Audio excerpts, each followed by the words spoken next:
சுவிசேஷ புஸ்தகம் 2ஆம் அதிகாரம் 52ஆம் வசனத்தை கூட வாசிக்க கேட்கலாம். இயேசுவானவர் பாருங்க, இயேசுவானவர் ஞானத்திலும் வளத்திலும் தேவ கிருபையிலும் அதிகமாய் விருத்தி அடைந்தார். பாருங்க, அதிகமாய் விருத்தி அடைந்தார். விருத்தி என்ற வார்த்தையின் பொருளானது என்னவா இருக்கிறது? வார்த்தையின் பொருளானது என்னவா இருக்கிறது? அது வளர்ச்சியா இருக்கிறது, அது பெருகுகிறதா இருக்கிறது, வளர்ச்சியா இருக்கிறது, பெருகுகிறதா இருக்கிறது.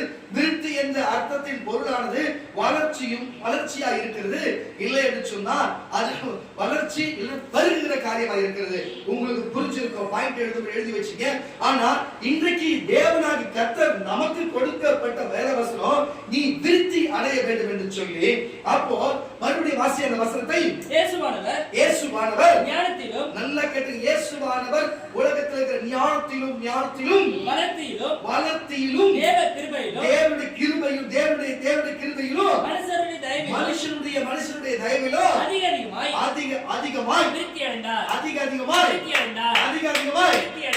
அடைந்தார். இந்த பூமியிலே வாழும் பொழுது சராசரியாக ஒரு மனுஷன் இருக்கிறான்னு சொன்னா அவனுக்கு தேவனுடைய கிருபையினாலே, தேவனுடைய கிருபை அவனுக்கு அவசியமா இருக்கிறது. நீயா இருக்கட்டும், நானா இருக்கட்டும், எல்லா மனுஷனுக்கும் தேவனுடைய கிருபை அவனுக்கு அவசியமா இருக்கிறது.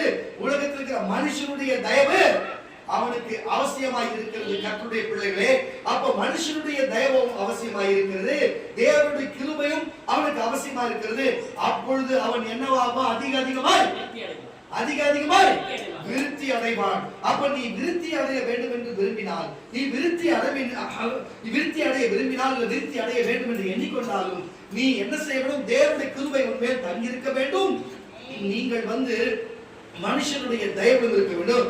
அப்பொழுதுதான் அதிகமாய் நீங்கள் விருத்தி அடைகிற காரியமாக இருக்கிறது. கர்த்தருடைய பிள்ளைகளே, நீங்கள் அப்பொழுது விருத்தி அடைவீர்கள். நான் சொல்லுகிறேன், இந்த பூமியில எல்லா மனுஷனும், எல்லா மனுஷியும், எல்லா சபையும் வந்திருக்கிற எல்லா விசுவாசியும், இந்த யூடியூப்ல பார்க்கிற கர்த்தருடைய பிள்ளைகளும், இந்த பேஸ்புக்ல பார்க்கிற கர்த்தருடைய பிள்ளைகளும் எல்லாருமே விருத்தி அடைய வேண்டும் என்றுதான் தேவன் விரும்பினார். அதனால்தான் இந்த உலகத்தில் இருக்கிற பாவத்தை நீக்கி, பாவத்தை சுட்டரித்து, அவர் வார்த்தை வசனம் கேட்டு நடக்கிறவர்களை மட்டும் வேறு பிரித்து, நோவாவின் காலகட்டத்திலே ஜலப்பிள்ளையை கொண்டு வரப்போகிறது முன்னறிக்க விட்டு, அந்த வார்த்தை கேட்கிறவர்கள் பாருங்க, நோவின் வார்த்தை கேட்கிறவர்களும் தேவனுடைய வார்த்தை கேட்கிறவர்களும் மட்டுமே அவர்கள் காக்கும்படிக்கு, பிறகு எல்லாரையும் அழிக்கும்படிக்கு, மறுபடியும் அவர்கள் அந்த ஜீவ ஜந்துக்களையும் மிருக ஜீவன்களையும் அந்த சேம்காம் யாபத்தையும் அவர்கள் என்ன செய்யபடிக்கு, அவர்கள் விருத்தி அடையும்படிக்கு தேவன் விரும்பினார். அல்லேலூயா. அவர்கள் பழுகி பெருகி பூமியை நிரப்புங்கள் என்று சொன்னபடியே அவர்கள் பழுகி பெருகி அவர்கள் பூமியை நிரப்பினார்கள், விருத்தி அடைந்தார்கள் என்று சொன்னார். தேவனுடைய வார்த்தை அவர்கள் நம்பினார்கள், அதை விசுவாசித்தார்கள், அவர்களுக்கு அப்படியே காணப்பட்டது. ஆதியாகமம் புஸ்தகத்திலே பாருங்க, ஆதியாகமம் புஸ்தகம் 9ஆம் அதிகாரம் 7ஆம் வசனம். ஆதியாகமம் புஸ்தகம் 9ஆம் அதிகாரம் 7ஆம் வசனத்தை கூட வாசிக்க கேட்கலாம். நீங்கள் பழுகி பெருகி பூமியிலே திரளாய் வர்த்தித்து விருத்தியாகுங்கள் என்றார். பூமியிலே பழுகி விருத்தி நீங்கள் விருத்தியாகுங்கள் என்று சொன்னார். நீங்கள் பூமியில் பழகி பெருகி நீங்கள் விருத்தியாக வேண்டும் என்று சொல்லி அவர்களை ஆசீர்வதித்திருக்கிறார்.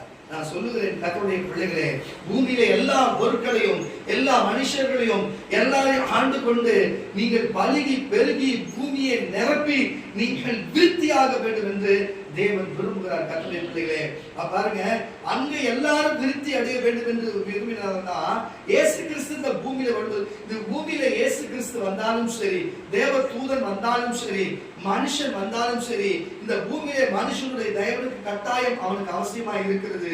இல்லைன்னு சொன்ன தேவனுடைய கிருபை அவனுக்கு அவசியமா இருக்கிறது. இந்த ரெண்டு காரியம் அவனுக்குள்ள இருக்கிற மனுஷனுக்கு தான் அவன் தான் நாளுக்கு அவன் விருத்தி அடைவனாக இருப்பான். அல்லேலூயா. இன்றைக்கு மனுஷனுடைய கர்த்தருடைய பிள்ளைகளே, ஏன் அவர் விருத்தி அடையாது இருக்கிறோம்? நீங்கள் ஆவியில் விருத்தி அடைந்திருக்கிறீர்களா? தயவு செய்து யோசனை பண்ணி பாருங்க. நீங்கள் மாம்சத்திலே விருத்தி அடைந்திருக்கிறீர்களா? பாருங்க, நீங்கள் எதுல விருத்தி அடைந்திருக்கிறீர்கள்? நீங்கள் பழுகி பெருகி பூமியை நிரப்புகிற காரியத்திலே விருத்தி அடைந்திருக்கிறீங்களா? இல்ல எந்த காரியத்தில் விருத்தி அடைந்திருக்கிறீங்க? நீங்க விருத்தியாய் வாழ்வதற்கு என்ன காரியம் இருக்கிறது? நீங்கள் எப்படி விருத்தி அடைந்திருக்கிறீர்கள்? அப்போ ஒரு மனுஷன் தேவனுடைய வார்த்தையும், நல்லா கேட்டுங்க, தேவனுடைய வார்த்தையும் வசனத்தை கைக்கொண்டு அவன் நடப்பானால் அவன்தான் விருத்தி அடைவான். நோவா தேவனுடைய வார்த்தையை கேட்டு, சொல் பேச்சை கேட்டு வந்தவர்கள் விருத்தி அடைந்தார்கள். நோவா தேவனுடைய கண்களில் கிருபை கிடைத்தவராகவும், சேம் காம் யாபேது தகப்பனுடைய மனுஷனுடைய தயவு கொண்டவர்களாகவும் அவர்கள் இருவரும் ஆஸ்வதிக்கப்பட்டு பலுகி பெருகி பூமி நிரப்புகள் சொன்னபடியே விருத்தி அடைந்து, அவர்கள் மட்டுமல்ல அந்த மிருக ஜீவன் எல்லாமே விருத்தி அடைந்தது என்று வேதம் சொல்லுகிறது. நான் சொல்லுகிறேன் கர்த்தருடைய பிள்ளைகளே, நீங்கள் அப்படி தேவனுடைய வார்த்தை கேட்டு விருத்தி அடைந்தீர்களா? இல்லை எதனால விருத்தி அடைந்திருக்கிறீர்கள்? நீங்கள் எப்படி விருத்தியாக இருக்கிறீர்கள்? ஒன்று சொல்லுகிறேன் கர்த்தருடைய பிள்ளைகளே, திருமணம் ஆகி உங்களுக்கு பிள்ளை இருக்காமல் இருக்குன்னு சொன்னா, நீங்கள் விருத்தி அடையாது இருப்பேன்னு சொன்னா, தேவ சாபமோ தேவ கோபமோ உங்கள் மேல் இருக்குன்னு சொன்னா, ஒருவேளை உங்களுக்கு திருமணமே ஆகாது இருக்குன்னு சொன்னா, உங்களுக்கு தேவ சாபமோ தேவ கோபமோ உங்களுக்கு இருக்கு என்று அர்த்தம். ஒரு மனுஷன் ஒரு மனுஷன் தேவனுக்கு கீழ்ப்படிஞ்சு தேவனுடைய வார்த்தை கேட்டு அதன்படி நடப்பான் என்று சொன்னா, அவன் கட்டாயம் விருத்தி அடைவான். நான் சொல்லவில்லை, வேதம் அப்படித்தான் சொல்லுகிறது. கரண் தட்டி ஒரு அடைய சொல்லுவோமாக. வாசிக்க கேட்கலாம் ஆதியாகம புஸ்தகம், வாசிக்க கேட்கலாம் ஆதியாகம புஸ்தகம் 26ஆம் அதிகாரம் 13ஆம் வசனம். 26ஆம் அதிகாரம் 13ஆம் வசனம் ஆதியாகம புஸ்தகம் வாசிக்க கேட்கலாம். அவன் ஐஸ்வரியவானாகி, நல்லா கேட்டுக்கொள்ளுங்க கர்த்தருடைய பிள்ளைகளே, என்ன காரியம் என்று சொன்னா, ஈசாக்கை குறித்து பேசுகிறோம். ஈசாக்கை குறித்து பேசுகிறோம். ஈசாக்கு என்ன காரியத்தை செய்திருக்கிறார்? ஈசாக்கிடத்திலே தேவன் சொல்லுகிறார், நாம் தகப்பனுக்கு சொல்லப்பட்ட பாலும் தேனும் ஓடுகிற தேசத்தை கொடுப்பேன், உன்னை ஆசீர்வதிப்பேன். இப்போ பாருங்க, ஆபிரகாமின் நாட்களிலே வந்த பஞ்சத்தை போல பாருங்க ஈசாக்கின் நாட்களிலும் பெரிய பஞ்சம் கொடியது வந்தது. அப்ப அங்க எகிப்து முழுவதும் செழிப்பா இருக்கிறது. சரி, எகிப்துக்கு போகலாம் என்கிற வேலையை நீ எகிப்துக்கு போகாத, கேரருக்கு போக வேண்டும் என்று தேவன் அங்கு ஈசாக்கு சொன்னபடினாலே அங்க பெலிஸ்தர்கள் வாழுகிற அமெரிக்கர் ராஜா வாழ்கிற இடமா இருக்கிறது. அமெரிக்க ராஜா இருக்கிறார், அங்க பெலிஸ்தீர்கள் இருக்கிற இடம். இவர்களுக்கு ஒத்து போகாத மனிதர்கள். ஆனாலும் அங்க என்ன நடக்குதுன்னு சொன்னா, தேவன் வார்த்தை கேட்டபடியே அங்கு போகிறான். போகும் பொழுது தேவன் வார்த்தை கேட்டபடினாலே அங்கு தங்க இடம் கொடுக்கிறார்கள். அங்கே தங்கி இருக்கிறான். தங்கி இருந்து அவன் பஞ்சை காலத்தில் வைத்திருந்த எல்லா நெல்லையும் எடுத்து, அந்த விதை நெல்லெல்லாம் எடுத்து ஏற்றி விழுது அங்க எல்லாத்தையும் விதைக்கிறான். விதைத்த வினாடியே விதைத்தவன் 1 மடங்கு 2 மடங்கு இல்ல, 5 போகம் 2 போகம் இல்ல, 100 மடங்கு அவன் ஆஸ்வதிக்கப்படுகிறான். 100 மடங்கு ஆஸ்வதிக்கப்பட்டு மாடுகளும் ஆடுகளும் அங்க இருக்கிற மரத்தை ஒவ்வொரு பிராணிகளும் ஆஸ்வதிக்கப்படுகிறது. அந்த தானியங்களும் ஆஸ்வதிக்கப்பட்டு அது எல்லாத்தையும் சேர்த்து அவன் ஆசீர்வாதத்திலே வேலைக்காரர்கள் சேர்த்து அவன் விருத்தி அடைகிறான். நான் சொல்லுகிறேன், சொந்த தேசம் இல்லாம நீங்க வந்திருக்கலாம். சிலர் நீங்க வெளியில இருந்து வந்திருக்கலாம், நீங்க வெளி ஊர்ல இருந்து வந்திருக்கலாம், இங்க வந்து நம்ம செம்மஞ்சேரியில தங்கி இருக்கலாம். இது நம்ம ஊர் இல்லையே, நம்ம இடம் இல்லையே, இது நமக்கு உண்டான காரியம் இல்லையே என்று நினைக்கலாம். ஆனால் எங்க இருந்தாலும் சரி உன் கூட இயேசு இருக்கிறார். எங்க இருந்தாலும் சரி அந்த தேசம் இயேசுடையது. எந்த நாட்டிலிருந்து அந்த நாடு இயேசுடையது. அப்போ பாருங்க, அந்நிய தேசத்துல ஈசாக்கு இருந்தா கூட, அந்நிய தேசத்துல விளைச்சல் செய்தாலும் கூட அங்கு விளைய செய்தது யாரு? தேவனாகி கர்த்தர். அவனை விருத்தியை செய்தது யாரு? தேவனாகி கர்த்தர். அப்போ உன்னை இங்கு கொண்டு வந்தது யாரு? தேவனாகி கர்த்தர். உன்னுடைய ஆசீர்வாதத்தையோ உன் வருமானத்தையோ உன் தேவைகள் எல்லாத்தையும் பெருகி செய்து உன்னை விருத்தி அடைய செய்ய போகிறது யாரு? இயேசு கிறிஸ்து. அதுக்கு நீ என்ன செய்ய வேண்டும்? எப்படி ஈசாக்கு தன் தகப்பனுடைய தேவன் சொன்னதை வார்த்தை கேட்டு நடந்தது போல இந்த அருள்ராஜ் அப்போஸ்தலனுடைய தேவனுடைய வார்த்தை நீங்க கேட்டு நடக்கும் பொழுது நீங்கள் விருத்தி அடைவீர்கள். என்ன ஒரு விசுவாசம், என்ன ஒரு அலையா! அவன் பற்றி ஒரு அலையா சொல்லுவாங்க. வாசிக்க கேட்கலாம் வசந்தை கூட. அவன் ஐஸ்வரியவானாகி வர வர விருத்தி அடைந்து மகா பெரியவனானா. அவனுக்கு ஆட்டு மந்தையும் மாட்டு மந்தையும் அநேக பணிவிடைக்காரரும் இருந்தபடியினாலே பெலிஸ்தர் அவன் பேரிலே பொறாமை கொண்டு அவன் தகப்பனாகிய ஆபிரகாமின் நாட்களில் அவனுடைய வேலைக்காரர் வெட்டின துறவுகளை எல்லாம் தூர்த்து கண்களை நிரப்பி போட்டார்கள். அமலேக்கியரை இருக்க ராஜா சொல்லுகிறான், நீ எங்களை விட்டு போய்விடு, எங்களை பார்க்கிறோம், மிகவும் நீ பலத்தவனா இருக்கிறாய் என்றான். அப்பொழுது ஈசாக்கு புறப்பட்டு கோராக்கினுடைய தேசத்தில் இருந்தவன் பள்ளத்தாக்கில போய் குடியிருக்கும் அளவு அவன் சூழ்நிலை தள்ளப்பட்டது. ஆனாலும் அங்கிருந்தாலும் கர்த்தர் அவனை ஆசீர்வதித்தார். தலையில கட்ட மாட்டீங்க. அப்ப தேவன் இந்த தேசத்துல நீங்க இருந்தாலும் சரி, உனக்கு அபிஷேகத்திலும் வல்லமையிலும் கிருபையிலும் உனக்கு தேவன் கொடுத்திருந்தாலும், உன் பக்கத்தில் இருக்கிறவன் பார்த்து கூட உன் மேலே பொறாமைப்படும் அளவுக்கு நீ விருத்தி அடைய வேண்டும். கர்த்தருடைய நீ ஆவியிலும் சரி, வல்லமையிலும் சரி, மகிமையிலும் சரி, அப்படி விருத்தி அடைய வேண்டும். இந்த சபை விருத்தி அடைய வேண்டும். சபையாளராக இருக்கிற நீங்கள் விருத்தி அடைய வேண்டும். நீ ஆசீர்வாதத்தினாலும், நீ உணவினாலும், உடையினாலும் வைத்திருக்கிற பொருட்களாலும் நீ அதை விருத்தி அடைந்து பெரியதை நீ பெருகும்படிக்காக தேவன் சொல்லுகிறார். அப்படி நீ செய்கிறதை பக்கத்து வீட்டில் அக்கத்து வீட்டில் பார்த்து பொறாமை படட்டும். சபைக்குள்ள உன் அக்கபக்க உறவுகள் பொறாமை படட்டும். ஆனா நீ விருத்தி அடைவ, அவர்கள் இல்லாமற்று போவார்கள். அல்லேலூயா. நீ விருத்தி அடையணும்னா என்ன செய்யணும்னா, ஈசாக்கு கேட்டபடியே அவர் வார்த்தையை வசனம் கேட்டு நடந்தா, நீ எங்க இருந்தாலும் சரி, நீ யாரோடு இருந்தாலும் சரி, எந்த மனுஷனோடு இருந்தாலும் சரி, நீ விருத்தி அடைவ. அல்லேலூயா. தேவன் என்னை அப்படி விருத்தி அடையும்படிக்கு என்ன செய்திருக்கிறார் உங்களுக்கும் தெரியும். பாருங்க, சமீபத்திலே ஒரு நெல்லிக்காய் செடி ஒன்று பவானி அப்பா கொடுத்தாரு. நான் வைத்திருந்தேன். அதுக்கப்புறம் பின்னால போய் அதை நட்டேன். இப்ப போய் பார்த்துருக்கீங்களா? அது காய் காய்ச்சி நம்மளே சில பேர் காய் சாப்பிட்டு. அதுதான் பாருங்க, அதை வச்சா வளரணும், பூக்கணும், காய்க்கணும். அப்பதான் அது திருப்தி அடைக்கணும். ஒரே ஒரு கரை கொண்டு வந்து இங்க வச்சேன். இந்த இடத்துல பின்னால பாத்தீங்கன்னா முருங்கை மரம். இன்றைக்கு அது ரொம்ப நாளா பூக்கள்னு சொல்லியிருந்தாங்க. ஆனா இப்ப பூக்குது, காய்க்குது. இதோட கலையை வெட்டி சில இடத்துக்கு கொடுத்து வச்சுக்கிறேன். அங்கேயும் காய்க்குது, பூக்குதுன்னு சொல்லுறாங்க. விருத்தி அடையணும். அல்லேலூயா. இங்க இருந்து பக்கத்துல ஒரு அத்தி மரம் கொண்டு போய் வச்சேன் சின்னதா. இன்னைக்கு அது பூத்து காய்த்து, இன்னைக்கு எங்களை பார்த்து அந்த அத்தி காயை அறுத்து சாப்பிடுன்னு சொல்றாங்க. அப்படி விருத்தி அடையணும். அல்லேலூயா. நம்ம ஒரு காரியத்தை செய்யணும்னு சொன்னா, ஒரு மரத்தையோ செடியோ நட்டா அது வளரணும், அது பூக்கணும், அது காய்க்கணும், அது வளரை நம்ம புசிக்கணும். அப்பதான் அந்த மரத்தின் நிமித்தம் மரம் விருத்தி அடைகிறது அர்த்தம். என்ன ஒரு விசுவாசம். நம்ம விருத்தி அடைந்த உங்களுக்கு ஒரு 10 வருஷத்துக்கு முன்னாடி ஜிப்பின்னு சொல்லிட்டு ஒரு குட்டி நாய் ஒன்று எடுத்து வந்தாங்க. இங்க அதுவே வந்து நாய்கிட்ட கடிப்பட்டு வந்தது. இந்த சைட்ல பாருங்க அடிபட்டு வந்தது. அது மருந்து போட்டு நாங்க வச்சிருந்தோம். அது வச்சிருந்து அப்படியே வளர்ந்துச்சு. ஆனா அது வளர்ந்துச்சு. இப்போ அது வயசாகி இறந்து போச்சு. ஆனா இந்த தெருவுல இருந்து இந்த தெரு வரைக்கும், இந்த பக்கத்து தெருவில் வரைக்கும் நாய்களா இருக்கு பார்த்தீங்களா? எல்லாம் இங்க ஜிம்மியோட குட்டி தான். சைடு தெரு நாய்களா இருக்கு பார்த்தீங்களா? வேற எந்த குட்டியும் எல்லாம் எங்க நாய் போட்ட குட்டி தான். அது குட்டி, அது போட்டு அது குட்டி, அது குட்டி, அது போட்ட குட்டி போட்டு வச்சுக்கணும்.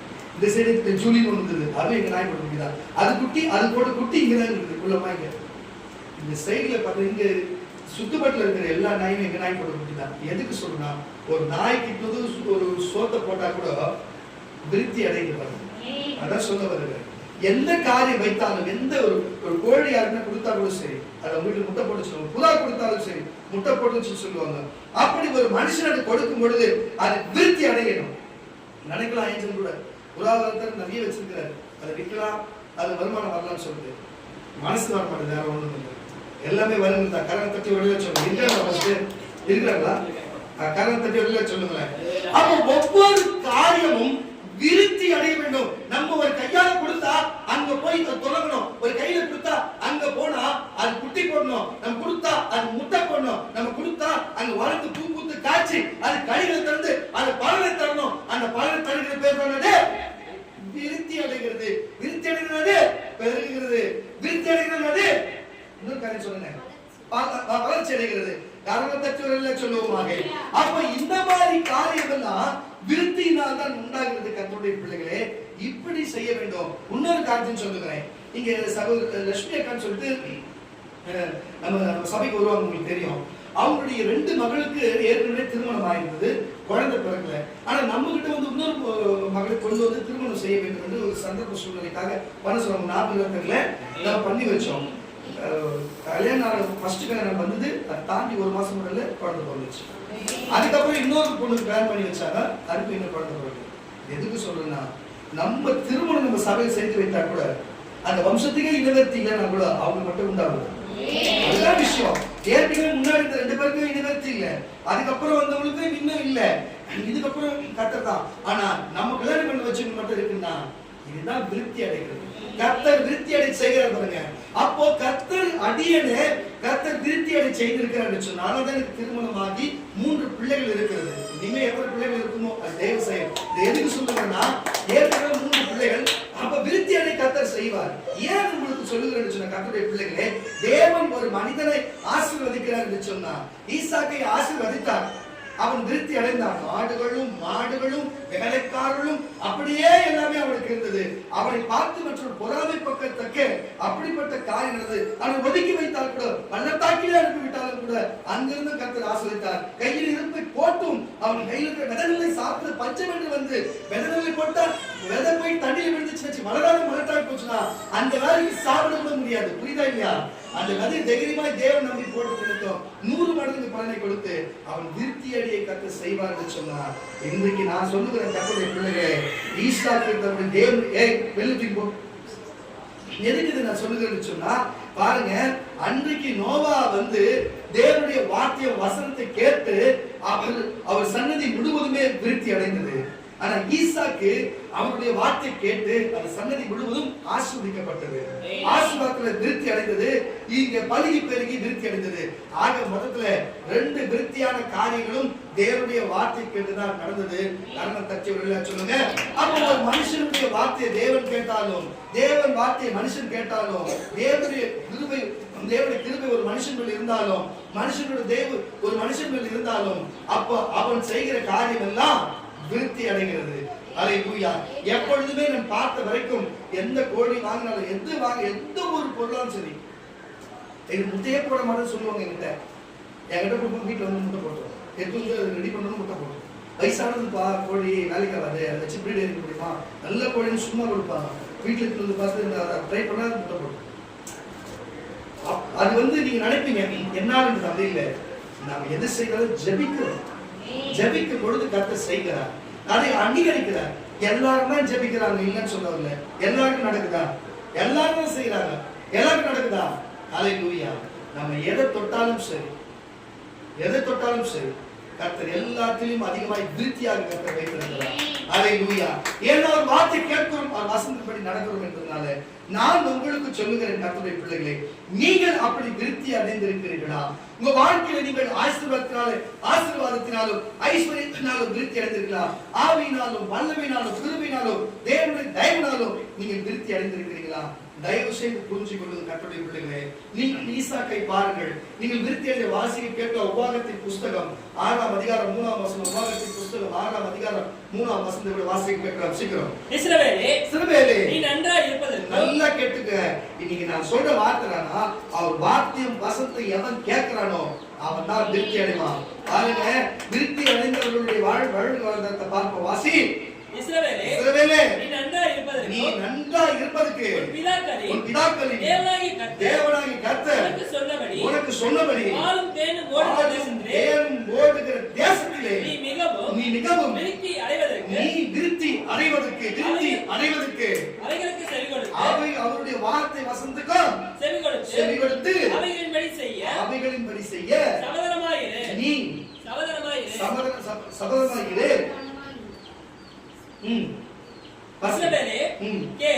நம்முடைய தேவனாகிய கர்த்தர் ஒருவரே கர்த்தர். அவர் ஒருவரே கர்த்தர். அவர் வார்த்தை மட்டும் விசுவாசித்து கேட்டு நட, அப்பொழுது நீ விருத்தி அடைவாய். அல்லேலூயா. அங்கே யாக்கோபு என்று சொல்லுகிற இஸ்ரவேல் விருத்தி அடைந்தார். நாம் வழியில சொல்லுவோம், அவர் விருத்தி அடைந்தார். இன்றைக்கு அந்த நாடுக்கு இஸ்ரவேல் என்று பெயர் வச்சிருக்கிறார். இஸ்ரவேல் என்று பெயர் வச்சிருக்கிறாங்க. அவர் விருத்தி அடைந்தார். அவர் விருத்தி அடைந்தால் இன்றைக்கு நீ நான் அவர் ஆசீர்வாதத்தை சுதந்திரத்துக் கொண்டிருக்கிறோம். அல்லேலூயா. அதே போல சென்ட் தாமஸ் மவுண்ட் என்று சொல்லப்படுகிற தோமையாரை குறித்து உங்களுக்கு தெரியும்.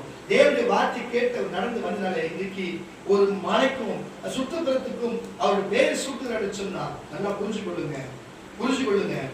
தேவன் அவர் மேல் வைத்த கிருபையும், தேவன் மனுஷரோட அவர் மேல் வச்ச பாருங்க தயவுனால இன்னைக்கு அவர் பேரை அந்த மலைக்கு வச்சிருக்காரு. மனுஷன் தயவுல வைக்க முடியுமா?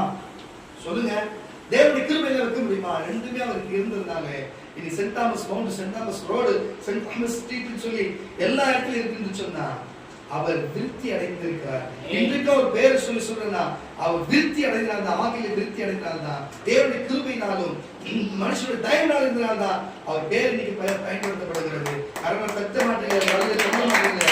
அது மட்டும் இல்லாம அவர் கேட்டு கட்டுரை பிள்ளைகளே, நீங்க சேந்தம்ல இருந்து ஜீசஸ் கால் சபைக்கு வந்து அந்த ரோடுக்குள்ள பாத்தி வச்சுங்களேன். ஃபர்ஸ்ட் சென்ட் தாமஸ் அது முன்னாடி பார்த்தா சாந்தம் ரோடு இருக்கும். ஆனா இப்ப பாத்தீங்கன்னா டிஜிஎஸ் தினகரன் ரோடு இருக்கும். அது சின்ன பிட்டு மட்டும். ஆனா அவரும் தேவனுடைய கிருபையினாலும் மனுஷனுடைய தயவுனால இருந்தனால முதலமைச்சரே அவருக்கு அந்த பேர், அந்த ரோட்டுக்கு பேரை வச்சுக்கிறாருன்னா தேவனுடைய கிருபையினாலும் மனுஷனுடைய தயவுனால அவர் விருத்தி அடைந்ததுனால தான் இன்றைக்கு அவர் பேரை வச்சுக்கிறார். காரணம் தட்டி பாருங்க, இதெல்லாம் பரவாயில்ல.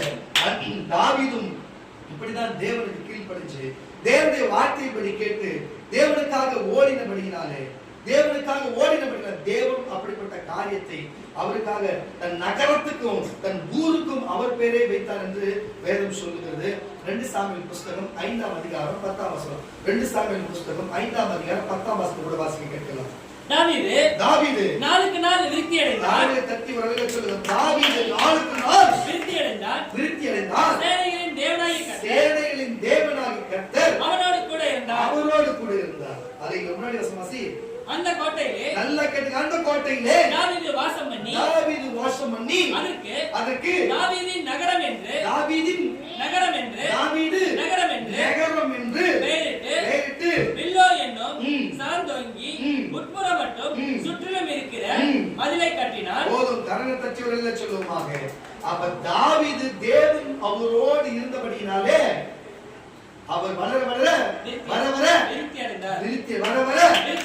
தேவன் அவரோடு வர வர விருத்தி அடைந்தார். அந்த நகரத்துக்கு என்ன பேர் வச்சதா? தாவீதின் நகரம். என்ன பேர் வச்சதா? தாவீதின் நகரம். அப்ப இஸ்ரவேல்ல இருந்து யார் இருந்தது? தாவீதின் நகரம், சென்ட் தாமஸ் மவுண்ட், டிஜிஎஸ் நகர் ரோடு. புரியுதா இல்லையா? ஒரு மனுஷன் வாழ்கிறான் என்று சொன்னா தேவனுடைய கிருபையினாலும் மனுஷனுடைய தயவுனாலும் இருக்கும் என்று சொன்னார். இன்னைக்கு முழுக்க கிறிஸ்தவ நாடா இருக்கிறது. தேவனுடைய கிருபை இயேசுவின் மேல் இருந்தனால இன்னைக்கு பல நாடுகள் கிறிஸ்தவ நாடா இருக்கிறது. ஆமானவர் அலைய சொல்ல எத்தனையோ நாடு கிறிஸ்தவ நாடா இருக்கிறது. நான் சொல்லுகிறேன், கிறிஸ்துவனுடைய அடையாளத்தை குறித்து பல இடங்களில் பேர் வச்சிருக்கிறாங்க. பல சிலுவைகள் இருக்கிறது, பல சுரூபங்கள் இருக்கிறது. எத்தனையோ ஆக மொத்தத்தில் அவர் நினைவு சின்னமாக பல இடங்களில் சபைகள் இருக்கிறது. இன்றைக்கு அவர் தேவனுடைய மனுஷனுடைய தயவிலையும் தேவனுடைய கிருபையிலும் வாழ்ந்ததுக்கு அடையாளமா இன்றைக்கு எல்லாரும் இன்றைக்கு அவர் சபைகள் விருத்தி அடைகிறது சொன்னா, கிறிஸ்தவர்கள் விருத்தி அடைந்து அநேக கிறிஸ்தவ விருத்தி அடைந்து வளர்கிறது சொன்னா, நாடுகள் இன்றைக்கு விருத்தி அடைந்து இயேசுவை ஏற்றுக்கொண்டு வருகிறது சொன்னா, அவர் தேவன் அவர் மேல் வச்ச கிருபையும் மனுஷர்கள் அவர் மேல் வச்சிருந்த தயவுனாலே இன்றைக்கு இப்படிப்பட்ட ஒரு விருத்தி அடையும்படிக்கு தேவன் அவருக்கு ஒரு பெரிய சிலாக்கியத்தை கொடுத்தார். நோவாக்கும் அப்படித்தான் கொடுத்தார், தாவீதுக்கும் அப்படித்தான் கொடுத்தார், ஈசாக்குக்கும் அப்படித்தான் கொடுத்தார். நம்முடைய பிள்ளைகளே, நீங்களும் தேவனுடைய வார்த்தையை கேட்டு அவருடைய வசனத்தை கேட்டு நீங்களும் கீழ்ப்படிச்சு உண்மையும் உத்தமமாக வாழ்வீர்கள் என்று சொன்னார் உங்களுடைய பேரும் இப்படிதான் சொல்லப்படும். நீங்களும் விருத்தி அடைவீர்கள். பாருங்க, விருத்தி அடைய வேண்டும் என்று சொன்னா 2 விதமான காரியம் இருக்கிறது கர்த்தருடைய பிள்ளைகளே. ஒன்று, மாம்சத்திலே விருத்தி அடைய வேண்டும். எப்படின்னா பணத்திலும் உணவிலும் ஆடு மாடு மந்தையிலும் விருத்தி அடைய வேண்டும். இன்னொன்று, ஆவியில் விருத்தி அடைந்து வரம் வல்லமை கிருபை என்று சொல்லப்படுகிறது. இப்படி விருத்தி அடைய வேண்டும். நீங்கள் ஆசீர்வாதத்தில் விருத்தி அடைகிறீர்களா, இல்ல வரத்துல விருத்தி அடைந்திருக்கிறீங்களா, இல்ல 2த்திலும் விருத்தி அடைந்திருக்கிறீங்களா? கர்த்தர் 2த்திலும் விருத்தி அடை செய்திருக்கிறார். கர்த்தர் தட்டியவர்களே சொல்லுவாங்க, நான் அது மற்றவங்களுக்கு கொடுத்தா கூட சரி, உங்களுக்கே புரிஞ்சிருக்கும். நான் யாருக்குன்னா கொடுத்திருப்பேன்னு சொன்னா என்னுடைய ஆசீர்வாதம் என்கிட்ட எடுத்து கொடுத்து போட்டுங்க. ஒரு செல்ல இருந்து இன்னொரு செல்லுக்கு ஒரு புகைப்படத்தை அனுப்பணும்னா இங்கே ஒரு காப்பி இருக்கும், அங்க ஒரு காப்பி இருக்கும். ஆமாண்ணா, என்கிட்ட இருக்கிற ஆசீர்வாதம் என்கிட்ட தான் இருக்கும். உனக்கு கொடுத்தா அது உனக்கு வரும், என்கிட்ட உனக்கு போவாது. புரியுதா இல்லையா? நான் கொடுத்தா உனக்கு ஒரு மனசார, அது பொருளா இருக்கட்டும், பணமா இருக்கட்டும், வரமா இருக்கட்டும், கிருபையா இருக்கட்டும், எதுவா இருந்தாலும் அவர் என்னோடு இருக்கிறார். நீங்க வாங்கிக் கொள்ளுங்க, நீங்க விருத்தி அடைவீங்க. ஆமாண்ணா, ஒருவர் பெற்றிருந்தா சொல்லுவோமாக. அதுதான் நான் சொல்லுகிறேன் கர்த்தருடைய பிள்ளைகளே. அப்ப ஒரு மனுஷன் விருத்தி அடைய வேண்டும் என்று சொன்னா அவன் விருத்தி அடைந்தனா ஒண்ணு ஆவியில விருத்தி அடைய வேண்டும், இல்லைன்னு சொன்னா மாம்சத்துல இருக்கிற உலக வாழ்க்கை விருத்தி அடைய வேண்டும் சொன்னோம். இல்ல சில நேரத்துல ரெண்டுத்துல விருத்தி அடைகிறவங்க உண்டு. ஆனால் இதெல்லாம் விருத்தி அடைய ஒரு உண்டுன்னு சொன்னா வேத வசனத்தையும் வார்த்தையும் வசதி கேட்டு நடக்கணும் சொல்றா இல்லையா? ஆக முதல்ல அவன் பக்தியை விருத்தி அடைய வேண்டும். சரி, பக்தி என்னது? ரொம்ப பக்தியா இருப்பாங்க, யார கேட்கறது? குளோரி இருக்காங்களா? குழந்தை போட்டு வெளில போயிடாங்க. குளோரி பக்தி என்னது சொல்லுமா? கையில கட்டிக்கிட்டு, கழுத்துல மணியை போட்டுக்கிட்டு, காவிக்கிற உடைய உபயோகிச்சுக்கிட்டு, செந்தூரத்தை போட்டுக்கிட்டு போறாங்களே, அதான் பக்தியா? அதுதான் பக்தியா? நாலஞ்சு போட்டுகளை வச்சுக்கிட்டு மஞ்சள் பூசிக்கிட்டு இப்படி இந்த பக்தியா? ஒருவேளை மீசை எடுத்துக்கின்னு முடிய நல்லா ஷார்ட்டா வெட்டிட்டு வெள்ளை கலர் ட்ரெஸ்ஸை போட்டுக்கின்னு சாதா செருப்பு போட்டுக்கின்னு ஐடியா செருப்பு போட்டுக்கின்னு நடந்து போவாங்க. அமைதி, யார்கிட்டையும் பேசாத. அது ஒரு பக்தியா? இல்ல கிறிஸ்தவனா ரொம்ப அப்படி இங்கிலீஷ் பயங்கரமா வரும், அப்படியே தேனா வந்து பாயம், அது பக்தியா? சிலர் ஷேக்கிங்கே இருப்பாங்க, பக்கவாதமே வந்துடுறாங்கப்பா. இதெல்லாம் வந்து இதெல்லாம் பக்தியா? கைத்தா மட்டும் ஓட விட்டுருவாரே சொல்றோம். இதெல்லாம் பக்தியா? இதெல்லாம் பக்திக்கு வருமா? பக்தி என்னது? பக்தினா என்னது? கிட்டத்தட்ட வருது பாதி.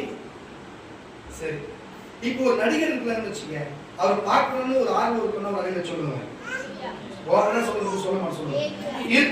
அவர் பேசினா கேட்கணும்னு இருக்கும், நம்ம பேச அவர் கேட்கணும், அவர் சொன்ன நம்ம செய்யணும் இருக்குமா இருக்கிறா? அதனாலதான் நேற்று முதலத்தை போய் 39 செத்து இருக்கிறார். ஆமா, வரையில சொல்லுங்க. அவர் பார்க்க போய் செத்தாங்க, அது இல்லைன்னு சொல்ல முடியாது. அதுதான் அந்த மனுஷன் அதுதான் மேல வச்ச பக்தி, அதுதான் மனுஷன் மேல வச்ச பக்தி. ஆனா அதேதான் மனுஷங்களே தேவன் மேல வைக்க வேணும். அவர் சொல்றது நம்ம கேட்கணும், அவர் சொல்றது நம்ம கேட்கணும், அவர் சொன்னபடி நடக்கணும், அவரை பார்க்கணும், அவர்கிட்ட பேசணும். புரியுதா இல்லையா? அவரை பார்க்கணும், அவர் பேசுறத கேட்கணும், அவர் சொன்னபடி நடக்கணும், அவர்கிட்ட நம்ம பேசணும். புரியுதா இல்லையா? அவர் சொன்னபடியே நம்ம நடக்கணும். இது உள்ள உணர்வு கொண்டு அவர் சொன்னபடி செய்யற பாரு, அப்படி அதுபடி வாழ்ற பாரு, அதுக்கு தான் பக்தி எனக்கு தெரிஞ்சு. அல்லேலூயா. புரியுதா இல்லையா? போட்டுக்கிற உடையில பக்தி கிடையாது, போட்டுக்கிற செருப்புல பக்தி கிடையாது, போட்டுக்கிற பாருங்க நடக்கிற நடையில முடி வெட்டுறதுல பக்தி கிடையாது. பக்தி என்பது அது பக்தி தேசம். பக்தி என்பது இதுதான் பக்தி. கரங்க தத்தியோட சொல்லுவோமா? அதே ஒரு பெரிய போஸ்ட் வச்சு பால் ஒழிச்சு அபிஷேகம் பண்றானுங்களா? பண்றாங்களா இல்லையா? கற்பூரத்தை தேங்காய் வடிக்கிறாங்களா இல்லையா? பாட்டு பாடும்போது பேப்பரை பீச்சு தூக்கி போட்டு கொண்டாடி டான்ஸ் ஆடுறாங்களா இல்லையா? இதெல்லாம் பக்தியில தான் வருது. ஆனா இத மனுஷனுக்கு செய்யாதடா, இது தேவனுக்கு செய்ய. சபையில பாட்டு பாடி சந்தோஷமா இருக்கிறோமா இல்லையா? சொல்லு, கை உயர்த்தி நம்ம பேசுறோமா இல்லையா? சொல்லு, சில கோயில்ல பார்த்து அபிஷேகம் பண்றாங்களா இல்லையா? தேங்காய் உடைக்கிறாங்களா இல்லையா? சொல்லுங்க, நடக்குதா இல்லையா? எல்லாமே ஒரே கலர் ட்ரெஸ் போட்டுக்கிட்டு அவங்களுக்கு எந்த ஆக்டர் அவங்களுடைய முகம் போட்ட டிஷர்ட் போட்டு ட்ரெஸ் போட்டு போறாங்களா இல்லையா? அதே மாதிரி பச்சை கலர் மஞ்சள் கலர் ட்ரெஸ் போட்டு தேடுறாங்களா இல்லையா? புரியுதுங்களா இல்லையா? நம்ம ஆளுங்க வெள்ளை ட்ரெஸ் போட்டு நல்ல மாதிரி போறாங்களா இல்லையா? சொல்லுங்க, போறாங்களா இல்லையா? அப்போ இதுதான் பக்தி. எது பக்தி? இதுதான் பக்தி. நம்ம பேசணும், அவங்க பேசணும், அவங்கள பார்க்கணும், அவங்க பேசணும், அவங்க சொல்றதை கேட்கணும், கேட்டு நடக்கணும், நம்ம சொல்றதை அவங்க கேட்கணும். இவ்வளவுதான் மாற்றம் தானே சொல்லுது வேத வசனம். அவர் சொல்றது நம்ம ஜபம் எடுத்து அவர்கிட்ட பேசுறது, வேத வசனம் சொல்றபடி நம்ம நடக்கிறது, பரலோகத்தை போய் பார்க்கறது, இந்த சபையில பார்க்கறது. புரிஞ்சுச்சா?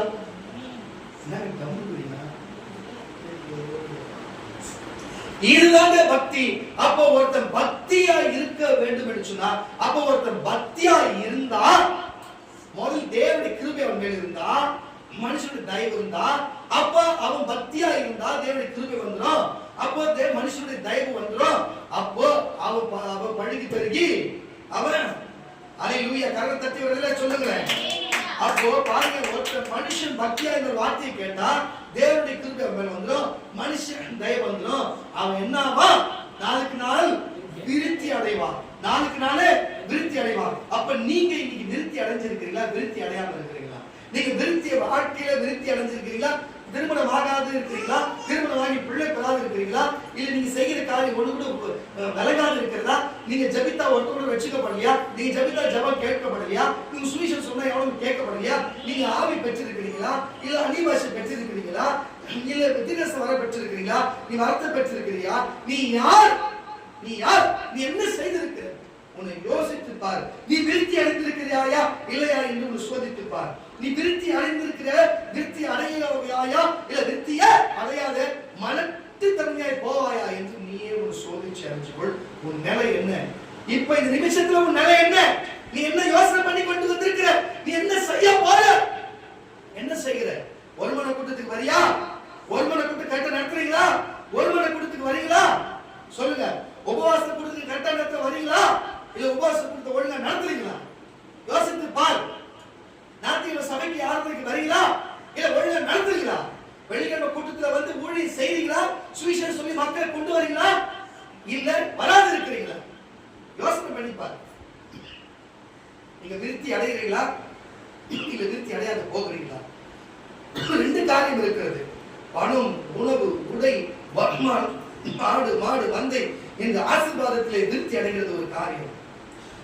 பாருங்க, ஆவி, ஆத்மா, வல்லமை, வரம், கிருபை, தேவனுடைய மகிமை, தேவனுடைய தன்மை என்று கிருபை என்று சொல்லப்படுகிற இது ஒரு ஆவிக்குரிய, இது ஒரு வளரக்கூடிய ஒரு விருத்தி அடைகிற ஒரு காரியமாக இருக்கிறது. நீ ஆவியின்படி விருத்தி அடைஞ்சாயா, மாம்சத்தின்படி விருத்தி அடைஞ்சாயா, இல்ல முதல் தேவ பக்தியினால இருக்கிறாயா, தேவன் மேல கிருபையா இருக்கிறாரா, மனுஷர்கள் உண்மையில் தயவா இருக்கிறார்களா? நீ என்ன மனுஷனுடைய தேவ மனுஷனாகி ஊழியக்காரர் இருக்கிற, நீங்க ஊழியக்காரருடைய ஊழியக்காரர் கண்களில் தயவு இருக்குதா? உங்களுக்கு நீங்க தயவு பெற்றிருக்கிறீங்களா? நீங்க தேவா இருக்கிறீங்க, உங்களுக்கு கோபப்பட்டு சபிக்கிற அளவுக்கு நீங்க இருக்கிறீங்களா? நீங்க சொல்றதை கேட்டு நீங்க நடந்து உங்க மேல தயவா இருக்கிறா, இல்ல மனுஷன் தயவா இருக்கிறாங்களா, இல்ல தேவன் உங்க மேல் கிருபையா இருக்கிறார்? சொல்லுங்க. தேவன் உங்க மேல் கிருபையா இருந்தா கட்டாயம் ஊழியக்கார தேவ மனுஷன் உங்கள் மேல் தயவா இருப்பான். நீங்க பக்தியா இருப்பீங்க. நீங்க சொன்னாலும் சொல்லாவிட்டாலும் நீங்க விருத்தி அடைவீங்க. இன்னைக்கு நீ குடும்பத்துல வருமானத்துல விருத்தி அடையாம இருக்கிறதுக்கு நீ ஊழியம் செய்யாத ஒரு காரியம். நீ ஆவியில இருந்து தேவனை உண்மையா முழு ஆவியோடு ஆத்மாவோடு நீ வழிபடாத ஒரு காரியமா இருக்கிறது. நீ பக்தி குறைந்தது ஒரு காரியமா இருக்கிறது. நீ செய்ய வேண்டிய காரியத்தை விட்டு விட்டு பணம் போட்டு ஒரு காரியமா இருக்கிறது. ஹல்லேலூயா. தேவன் பக்தியோடு அவருக்கு கிருபையா இருந்தா மனுஷன் தயவு வந்துடும். நீ கேட்டாலும் கேட்காதனாலும் அவர் ஈசாக்கு கொடுத்தது போல ஈசாக்கு பழுகி பெருகி அவருக்கு நோவாக்கு பழுகி பெருகி நீங்கள் விருத்தி அடைகள் சொல்லி அவருடைய மாம்சத்துக்குரிய பாருங்க ஆசீர்வாதத்தை கொடுத்தாரு. ஈசாக்குக்கும் அப்படியே நீங்கள் நீங்கள் ஆடு மாடு மந்தை என்று சொல்லி அது விருத்தி அடைபடிக்கு அவருக்கு ஒரு ஆசீர்வாதத்தை கொடுத்தாரு. நீங்கள் எப்படி கர்த்தருடைய பிள்ளைகளே பாருங்க, ஒரு தேசத்துக்கும் ஒரு இடத்துக்கும் ஒரு பேரை வைக்கிற பொழுது ஒருத்தர் விருத்தி அடைகிறான்னு சொன்னா மனுஷனுடைய தயவு இல்லைன்னா யாரா வைக்க முடியுமா? இந்த தெருவுக்கு என் பேர் வைக்கிறாங்கன்னா, இந்த தெருவுக்கு பாஸ்டர் லோகநாத் அருள்ராஜ் ஸ்ட்ரீட் வைக்கிறாங்கன்னா, நல்லா புரிஞ்சுங்க வைக்கிறாங்கன்னா, இந்த ஏரியாவுக்குள்ள மனுஷனுடைய தயவு இருக்கணும், இல்லை அதிகாரியுடைய தயவு இருக்கணும், புரியுதா? அதுக்கு முன்னாடி தேவனுடைய கிருபை இருக்கணும், அப்பதான் வைக்க முடியும். நம்ம பொம்மாரில் பண்ண காண்கிற தேவ சபம் இருக்குது. அப்பெல்லாம் வந்து எங்க வீடு இன்னொரு வீடு, அப்புறம் சபை, மற்றபடி எல்லாமே நாங்கள் ஓலை வீடு, மற்றெல்லாம் கல் வீடு, அது ஹவுசிங் போர்டு வீடு. காலி மணியில் எங்க வீடு வந்து இப்போ ஒரு 500,000 மேல கட்டினாங்கன்னு வச்சுக்கோ. அப்ப தெருவுக்கு பேர் இருக்கும்போது அந்த அந்த சபை தெருவுக்கு பேரு காண்கிற தேவன் சபை தெரு, பிரதான சாலை சபை தெரு அப்படின்னு அந்த ரோடுக்கு அந்த பேரே வச்சிட்டாங்க. புரியுதா இல்லையா? மனுஷனுடைய தயவு, தேவனுடைய கிருபை. அவர் வடப்பழந்து எங்கிருந்தோ வந்து இங்க வந்து ஏற்கனவே ஒரு சபை வச்சிருந்தாங்க, மெயின்டைன் பண்ணி இவர் கையில கொடுத்து அவர் வந்து அதை மெயின்டைன் பண்ணி இவருக்கு ரட்சிக்கப்பட வச்சு இன்னைக்கு அந்த சபை பேர் தெருவுக்கு வச்சிருக்கிறாங்கன்னா சொல்லுங்க. சொந்த ஊர்ல இல்லைனாலும் தேவன் அனுப்பப்பட்டு வந்தபடினால ஈசாக்கை எப்படி அவர் பெருகு செய்தது போல விருத்தியடை செய்தது போல இந்த செல்வடி பாஸ்டர் தேவன் அவர் சபையும் விருத்தியடை செய்தார். அதுக்கு நான் கண்கூட பார்த்திருக்கிறேன். அதுதான் நான் சொல்லுகிறேன். கர்த்தருடைய பிள்ளைகளே, கரங்களை தட்டி விடுதலை சொல்லுவாங்க தெருவுக்கு அந்த பேர் வைக்கணும்னு சொன்னா, அப்ப மனுஷனுடைய தயவு இல்லாத எப்படி வைக்க முடியும்? மனுஷனுடைய தயவு வேணும் என்று சொன்னா தேவனுக்கு அருகில் இல்லாத எப்படி நடக்கும்? நீங்கள் ஆவியில விருத்தி அடைந்தீர்களா, இல்ல உலக வாழ்க்கையில குடும்பத்துல விருத்தி அடைந்திருக்கிறீங்களா? நீங்களே யோசனை பண்ணி பாருங்க. சரி, நீங்க உலக வாழ்க்கையில வருமானம் கொழுத்து வருகிறது, வருமானம் செழித்து வருகிறது, ஆடுகள் போன்ற எது செய்ய தொடங்குது, எல்லாமே நல்லா இருந்து வச்சுக்கிய. அதை வச்சுதான் பண்ண வச்சுக்காம வச்ச போட்டியா? உங்களுக்கு சிறியோர்களுக்கு எதை செய்யாதிருக்கிறீர்கள் எனக்கு செய்யல, எதை செய்தீர்களோ எனக்கே செய்தீர்கள் என்று இயேசு சொன்னார். செஞ்சியா? நீ செஞ்சியா? சரி, ஒரு பாயிண்ட்.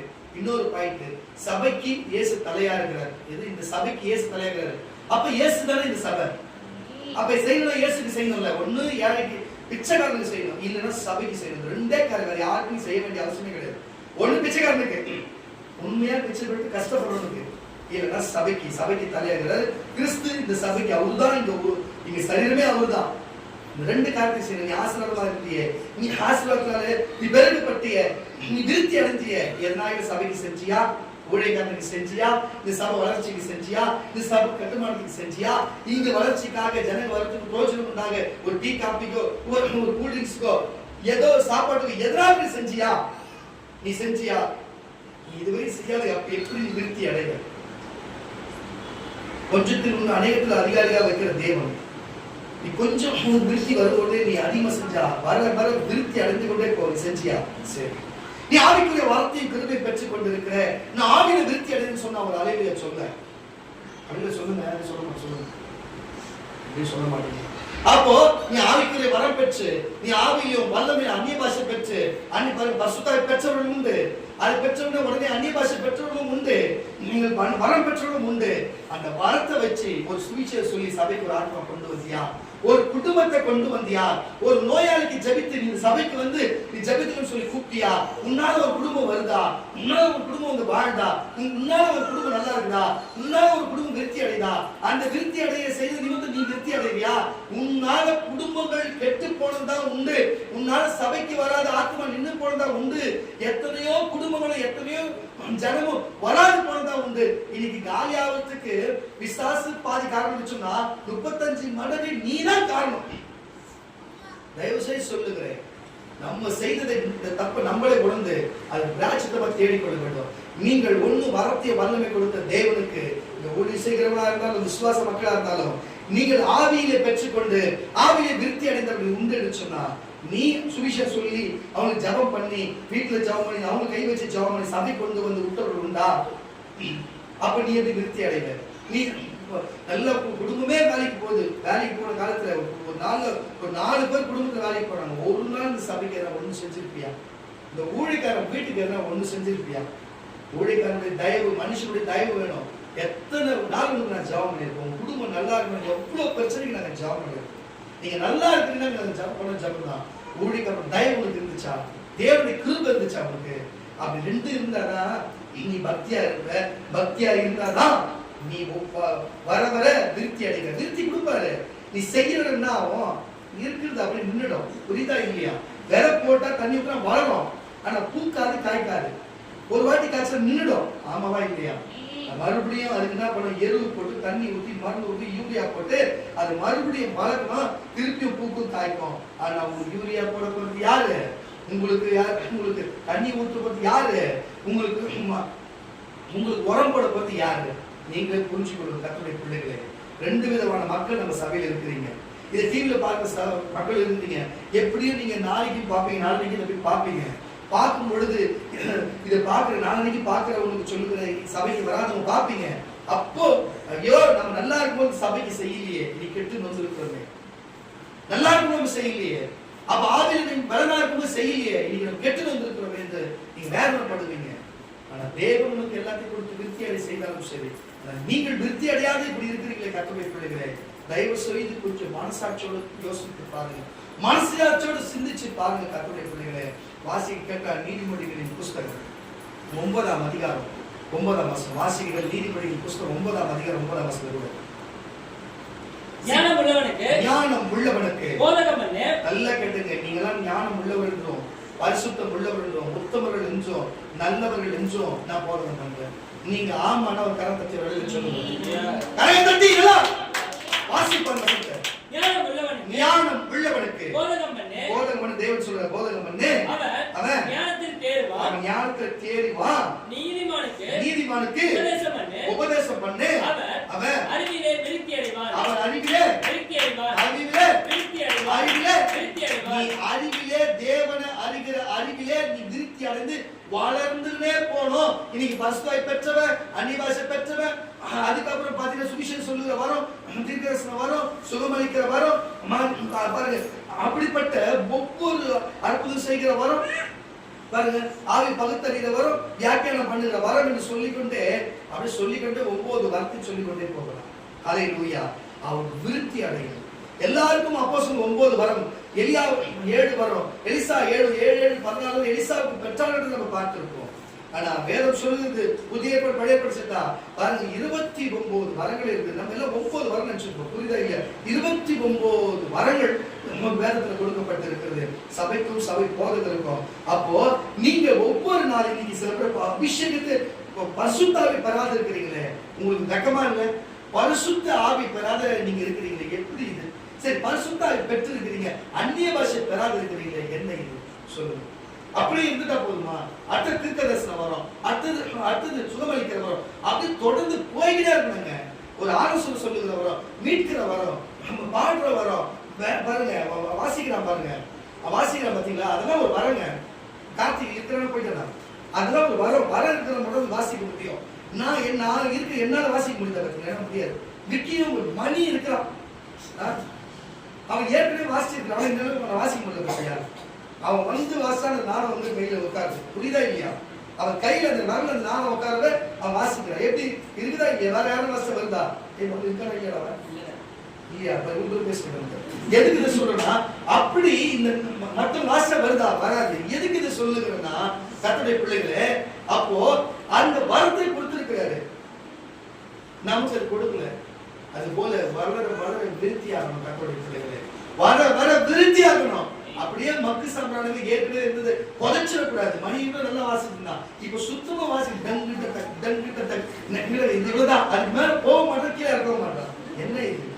இப்படியா இருக்குது? விருத்தி அடையணும். பேண்ட் அடிக்கிறியா, அப்படியே கத்துக்கணும். டோலா கடிக்கிறியா, ட்ரம்ஸ் அடிக்கிறியா, பேட் அடிக்கணும். அப்படி கீபோர்டு வாசிச்சு போய்கிட்டா முன்னேறி போயிடும். அதான் விருத்தி அடைகிறது. பரிசுத்தால் ஒண்ணு பிரச்சனை இருக்கிற எல்லா வரத்தையும் பெற்றுக்கணும். அதான் விருத்தி அடைகிறது. ஒரு கோழி வளர்த்தா, ஒரு நாய் வளர்த்தா, ஒரு ஆடு வளர்த்தா, அது குட்டி போட்டு பெருகி போயிட்டே இருக்கணும். ஹல்லேலூயா. கர்த்தர் ஒரு 1 லட்சம் ரூபாய் பணத்தை கொடுத்தா, அந்த பணத்தை வச்சு அது பெருகிட்டு போய்கிட்டே இருக்கணும். ஹல்லேலூயா. எங்க 1 லட்சம் வந்தாலும் கண் திரும்பி பாருங்க, காணாம போயிடும். ஹல்லேலூயா. விருத்தி அடையணும் கர்த்தருடைய பிள்ளைகளே. அப்போ வீடு வாசல் சுத்தமா இருக்கணும். அப்போ கிச்சன் சுத்தமா இருக்கணும். வீடு வாசல் சபை சுத்தமா இருக்கணும். எல்லாத்தையும் சுத்தமா கிளீனா கரெக்டா வச்சா எல்லாம் தங்க வேண்டியது தங்கம். பூச்சிகளும் ஊரான்களும் கரப்பாம்பூச்சிகளும் வந்தா, கக்கூசுல தான் கரப்பாம்பூச்சி இருக்கும். வீட்டுக்குள்ள கரப்பாம்பூச்சி வருதுன்னா பூச்சிகளும் கக்கூசும் வீடுக்கும் வித்தியாசம் இல்லாததுன்னு அர்த்தம். வீடுதான். ஹல்லேலூயா. வீட்டுக்குள்ளதான் தேவ வாசம் பண்ணுவார். கக்கூசுல என்ன வாசம் பண்ணும்? வாசம் தான் வரும். புரியுதா இல்லையா? காரணம் பத்தி ஒரு சொல்லுங்க. எதுக்கு சொல்லுங்க? தயவு செய்து எல்லாருக்குமே நான் சொல்லுகிறேன், சபையும் சரி, தயவு செய்து அசுத்தப்படாதீங்க, எல்லாத்தையும் சுத்தமா வைங்க என்று சொல்லி. தேவன் சுத்தர். அப்போ ஒரு பரிசுத்தனா நம்மளும் பரிசுத்தரா இருக்கணும்னு சொல்ல. நம்ம பரிசுத்தமா இருந்தா நம்ம வீடு பரிசுத்தமா இருக்கும். கரெக்டா இல்லையா? சரீரம் பரிசுத்தமா இருக்கணுமா, போற வஸ்திரம் பரிசுத்தமா இருக்கணும். நாங்க வீடு மட்டும் பரிசுத்தமா இருக்க, சபை மட்டும் பரிசுத்தமா இருக்கலாம். என்னையா கதை? புரிஞ்சுங்க. இனிமே விருத்தி அடையும். நாளுக்கு நாள் நோய் வந்து விருத்தி அடையக்கூடாது. புரியுதா? நாளுக்கு நாள் நோய் வந்து விருத்தி அடையக்கூடாது. நாளுக்கு நாள் ஆசீர்வாதம் வந்து விருத்தி அடையணும். நாளுக்கு நாள் பிள்ளைகள் பிறந்து விருத்தி அடையணும். நாளுக்கு நாள் ஆவிக்குள்ள வரங்கள் பெற்று விருத்தி அடையணும். நாளுக்கு நாள் ஆத்துமாக்கள் சுவிசேஷம் சொல்லி கொண்டு வந்து விருத்தி அடையணும். நாளுக்கு நாள் சபையில ஆட்கள் சேர்ந்து சபை விருத்தி அடையணும். கரங்களை தட்டி ஒரு சொல்லுங்க. சபை விருத்தி பாருங்க. மேய்ப்ப ஒரு காலம் குட்டி போட மாட்டான், ஆடு குட்டி போடும். நான் மேய்ப்பன் போஸ்டிங் கொடுத்தேன். நீங்க தானே ஆடு? பாசமா இருக்காங்களா? ஆடு குட்டி போட மாட்டோமா? ஆடு குட்டி போடும். நம்ம கிட்ட இருக்கிற ஆடு ஒண்ணு குட்டி போட மாட்டேன். ஆனா பெண், ஆணும் இல்லாத பெண்ணும் இல்லாத நம்ம வீட்டுக்கு ஒரு பிறந்து ஒரு ஆடு, அந்த மாதிரி ஆடுங்களா? அது மட்டும் இருக்குன்ற மாதிரி. புரியுதா இல்லையா? ஆண் இனப்பெருக்கு காரியமா இருக்கும், பெண் அது குட்டி போட காரியமா இருக்கும். ரெண்டுத்துக்கு இடையில ஆணும் இல்லாத பெண்ணும் இல்ல. அரசு ஆடுகள் பிறக்கிறது உண்டு. அது குட்டி போட ஒண்ணு போட நல்லா. அது என்ன பண்ணும்? கறி கடைக்கு தான் விற்கணும். நீங்க எப்படி கறிக்கடைக்கு விற்கணுமா இல்ல பழுகி பெருகி நீங்க நீங்க விருத்தி அடையணுமா? புரியுதா இல்லையா? நியாயத்தை பேசுங்க, தப்பான பேசுங்க. விருத்தி அடைந்தா கரெக்ட் அடையா சொல்லு. ஒண்ணு நீ ஆவில விருத்தி அடைஞ்சா ஒரு சுவிசேஷம் சொல்லி போய் ஆத்மா கூப்பிட்டு சபையில சேரு. நீ உனக்கு எனக்கு ஆவில இல்ல, நீ உனக்கு எனக்கு ஆசீர்வாதத்துல விருத்தி அடைஞ்சிருக்கனா சபைக்கு ஒத்தாசை பண்ணி சபை ஊழியம் செய்யற பிள்ளைகளுக்கு சபைக்கு செய்யி, நாங்க உங்களுக்கு ஒத்தாசை பண்ணுவோம். அது மட்டும் ஊழியம் வரணும். நீ பணத்தினால பொருளால சபைக்கு செஞ்சா சபை விருத்தி அடையும். வருகிறவங்க கூட்டு வந்தா அவங்களுக்கு பிரயோஜனம் உண்டாகும். ஆக மொத்தம் ஏழை எளிய மக்களுக்கு செய்யலாம், தேவனுக்கு செய்யலாம். ரெண்டுத்தையும் ரெண்டு தாங்க ஆச்சு. நீ விருத்தி இன்னும் விருத்தி அடையபடிக்கு தேவன் உன்னை விருத்தி அடைய செய்வார். ஆமானா சொல்லுங்க. ஒவ்வொரு 11 வரை கூட வசனம் வாசிக்கிறேன். ஞானம் உள்ளவனுக்கு அடுத்து வாசிப்போம். ஞானம் உள்ளவனுக்கு போதகம் பண்ணு, அவன் ஞானத்தில் தேர்வான். நீதிமானுக்கு உபதேசம் பண்ணு, அவன் அறிவிலே விருத்தி அடைவான். கர்த்தருக்கு பயப்படுதலே ஞானத்தின் ஆரம்பம், பரிசுத்தரின் அறிவே அறிவு. என்னாலே உன் ஆயுசு நாட்கள் பெருகும். கரங்களை தட்டு. அப்ப இது என்ன வருதுன்னா, தேவனோடு அவர் வார்த்தையை வசந்தி கேட்டா ஆடு மாடு பெருகும், பலிக்கு நம்ம பெருகலாம்.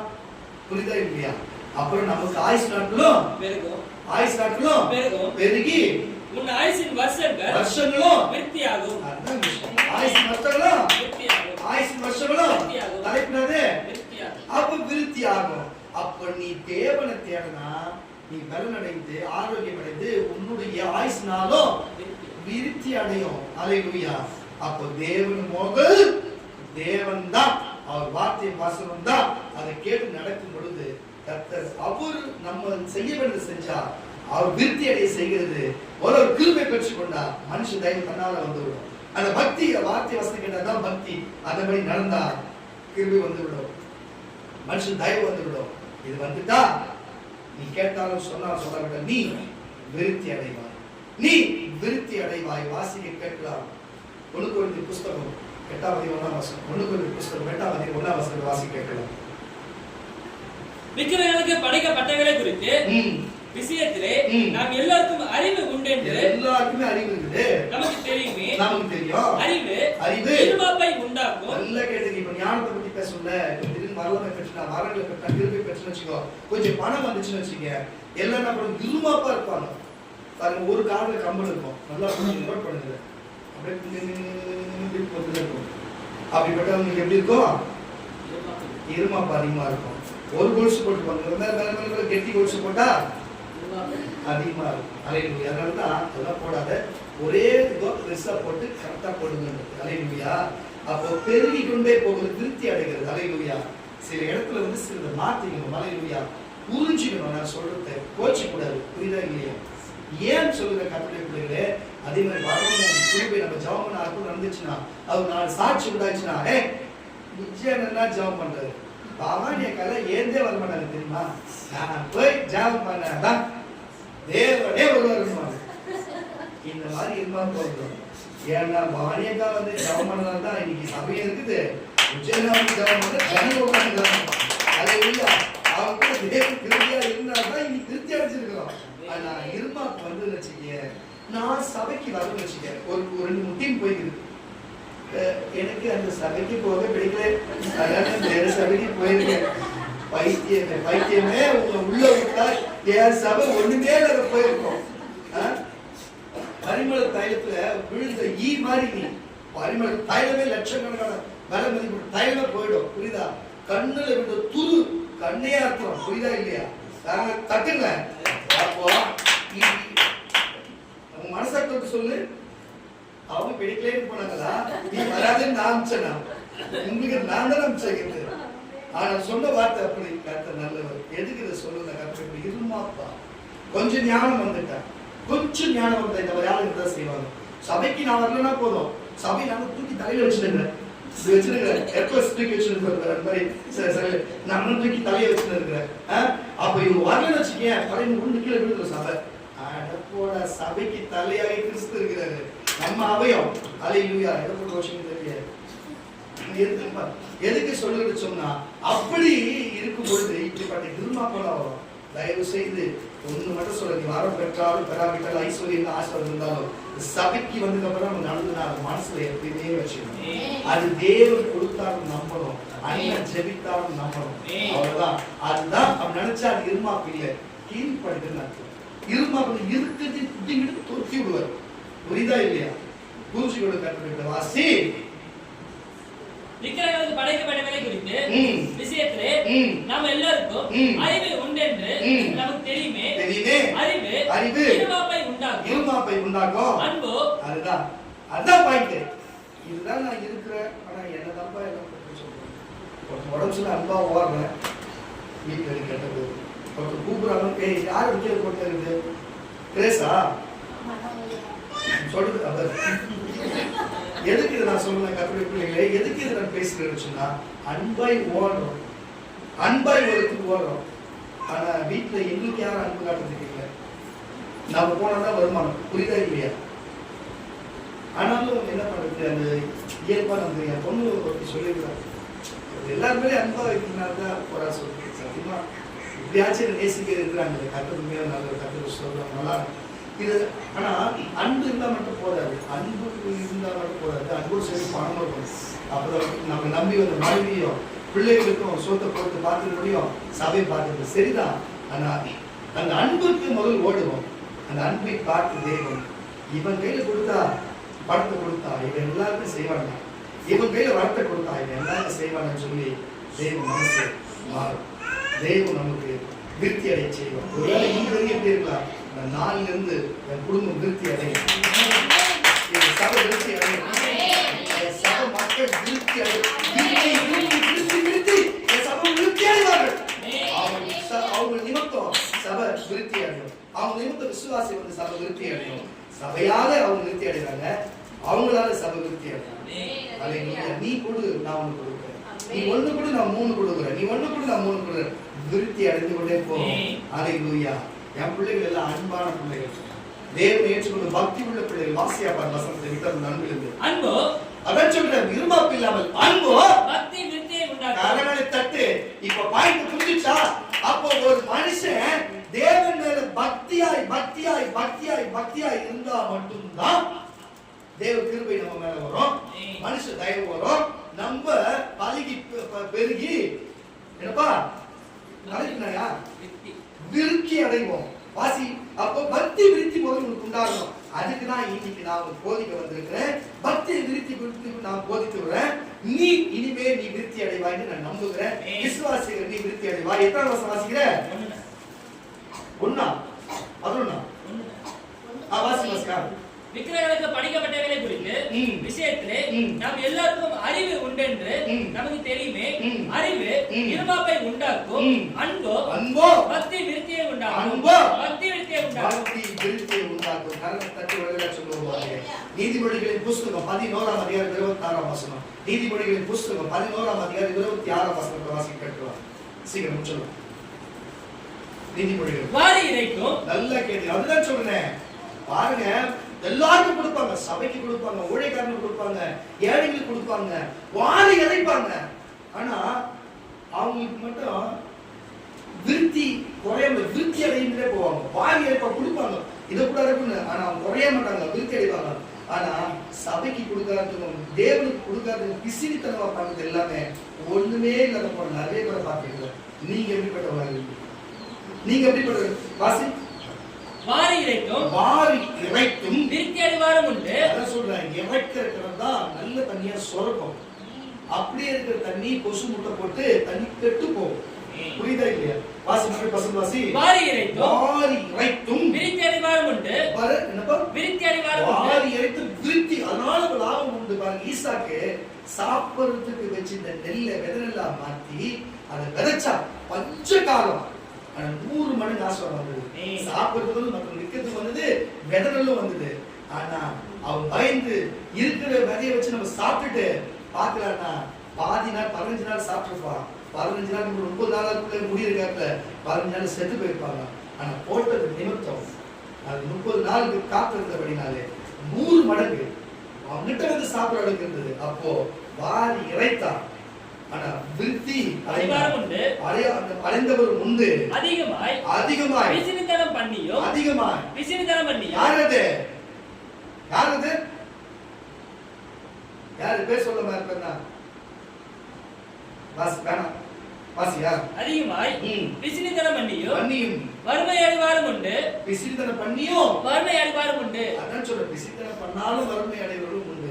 தெய்வத்துக்கு செய்யறதோ, சபைக்கு செய்யறதோ, ஏழைக்கு பிச்சை போறதோ இப்படி பண்ண வச்சுங்க, விசிறித்தனம் பண்ணியும் வறுமை வந்தவர்களும் உண்டு. வாரி எரிச்சோம்